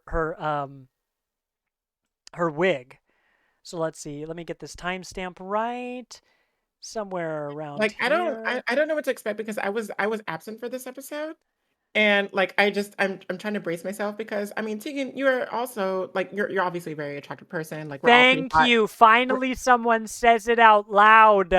Like we're all pretty hot. I'm not gonna lie. We're a good looking group, like all of us, including Chris, who's not here. How dare he? That is very nice of you to say. We do have a pretty good looking group, which is why it's been especially fun dressing up for the Game Awards stuff, because it's just like man, we know we clean up well. I mean, that soft cam clip is, I mean, it lives in my head rent free. I mean, it already did because I love me, but Did you see earlier somebody in chat? It might have been DJ here. Said or somebody was asking where you got your Hello Kitty from. That's actually why I originally put you on screen when I accidentally muted you. Oops. Hello Kitty. Or the thing to your left. Fuzzy thought that was a Hello Kitty. Yeah. Yes. Oh, blue. Oh, this is blue. This is my Team Liquid like little mascot plushie. I've got Halloween. I've got a tiny one. Hey, I fixed the sound this time. Another tiny one. I've got 3 total. Oh hell yeah! Hashtag squat. Squat. And then honestly, like if I don't know if you typically know what the Team Liquid logo looks like, but this one is like a derpy version of it. On the okay. That's pretty funny. That's really Its name is actually Derp. So like that's what it's called. So the mascot itself is called Blue. And that's just the name of their horse mascot. And that's it. It's just Team Liquid nonsense. Hell yeah. Well, I absolutely love that. So let me show this clip. I forgot what I was even doing. So, hello, it's me in drag. Wait, isn't that a movie? Yeah. Oh, and actually, you know what? The audio doesn't even matter, so I'm gonna put it on. On this here. Well, what happened to Bubble? So you can kind of see me down there, but I'm wearing. Oh no. I'm wearing Lizzie's Diva wig. I've got a bunch of blush on because, of course, on the camera you have to dump the makeup on there because she put a bunch of blush on me, and you couldn't. And I looked in the mirror in the bathroom and I was like, this seems like a lot. But then I came in here and saw on camera, and she's like, I had to lean all the way up for you to see anything. Yes. So she even doubled it. I mean, I had so much on there. The wig, I had eyeshadow. I don't like stuff near my face, so eyeliner was out of the question. We thought about it for about 1 second, and I said no way. Another 4. Oh my God, Tegan, you're so cute. Look at this. Hell yeah. And this is like traditional, like maybe 80s, like late 80s, early 90s makeup. We're like heavy on the blue eyeshadow. That was like the era of blue eyeshadow. Right. A thing. And then I've got now that I'm seeing the video, I've got this this dress on that Lizzie looks really good in. And when we were trying to figure out something for me to put on, she was like, "Well, you should do this dress you like." So I was like, "Okay." So yeah, I did that. So yeah, I kind of look. I'm where the seagulls. There's Odysseus's voice over there. Shout out to my boy. But yeah, I really enjoyed doing this. Listen to him talk. He just has such a pleasant voice. I don't know what it is. Odysseus does have a pleasant voice. We got lots of good voices. I feel pretty #blessed. The people we get to share voice chat with. Yeah, I after doing this stream, I was like, this was so much fun, and it was just such an out there, like not quite impromptu thing, but I just decided to do it. This wasn't something I'd been sitting on for a long time. But then with Lizzie's help, it was actually possible. It was also a fun way to include my partner in the stream itself. Because Lizzie will watch me from the other room. I think she's in there gaming right now. Maybe with us on. I don't know. But this time she was able to be a part of it, which was its own special kind of fun. So I would definitely dress and drag again for some sort of extra live stream or a subathon or something, because it really was a lot of fun. I only went to drag shows a couple times in Kansas City, but if you know anything about drag shows, they're very welcoming. That's like the first thing about them. And so to be able to do something like that myself, especially when I was not with other people, I was just here at home with just Lizzie, to be able to feel comfortable doing that, and just feel like it was a safe space, that was really encouraging for me. Because, yeah, there are lots of places. I mean, there are lots of very friendly places on Twitch that you can find that kind of content regularly and stuff. But it's different to watch it and be in chat for that. That's a lot different than being the drag queen, So that was a lot of fun. So yeah, chat, maybe we come up with some excuse to do that again soon. What if we did like an episode where everybody just gender bent, like everyone? I'm down. I would love to see Chris in drag. Honestly, I think that would be so funny. Oh, and his partner could dress him up well. She's got good style, and yeah, that would be a real treat. We've got again, don't have this on hand, save for the next time. Chris has on his wall, when you watch him, it'll be on his left side. So my camera's actually flipped, so it'll be on his left side. It's a picture that somebody made that's of him in almost like a Napoleonic era outfit. It's got like the golden tasseled shoulder pads on it, pauldrons maybe, and he looks good in that. It's not drag at all, but it's him dressed up in a very different style of clothes and stuff. So he would do great, I think, in drag. He's got a big old bushy beard too, so he could work it. Yeah, gender bend episode. Yeah, we can find something to do for that for sure. Yeah, what did they say on the internet? Like, get you someone who can do both, right? So that's the move. Well, so I think that's all we've got. I mean, it was so much fun combing through all of this stuff, the clips and the conversations across especially Facebook and Discord, which are, of course, the easiest to search through when we were doing this. And there was so much that we've talked about that we have clips for that we didn't even bring today because there's so much, So thank you everybody for joining us on this journey. Episode 100. Oh wait, I gotta get the lights on. Oh yeah. Da da da da da da da da da da da da da da da da. So yeah, well, don't worry, we'll have sound alerts on in a little bit, so y'all can do as many air horns as you want. But that's a wrap for episode 100, y'all. We sure wish Chris could be. Oh, you know what? No, I had something to read from Chris, the main man himself. I never even read it. Okay, let me. You know what? You were supposed to read that at the opening of the episode. Yeah, that was supposed to be the first thing I read. Oh my gosh, how embarrassing. Okay, so let me pull this up. It wouldn't be. Is this on a bingo card again? Because it should be. I don't think so. Well, Tegan makes a mistake is on there. Yeah, that was hit a long fucking time. Oh, that's ago, the first. That was one of the first things. Yeah, like the first thing. Let's see. Okay, so here's this is actually a perfect way to wrap it up. So totes the probes. All right, so this is from Chris, who we wish could join us tonight. It says 100 episodes. It's hard to believe. It's hard to believe we've been doing it that long. It doesn't seem like that long ago we started this endeavor. I'm so sorry to miss the 100th, but duty calls. Don't worry, he's not playing Call of Duty. I asked him. Couldn't ask for a better group of people to have started Party Invite with, and what an amazing community we've cultivated.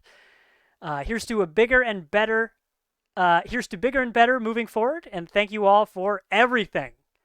So I think we can all echo that. So, it takes a village to build a community like this. This isn't just the 3 and then 4 of us with Chris here, each week on Twitch and on socials and stuff.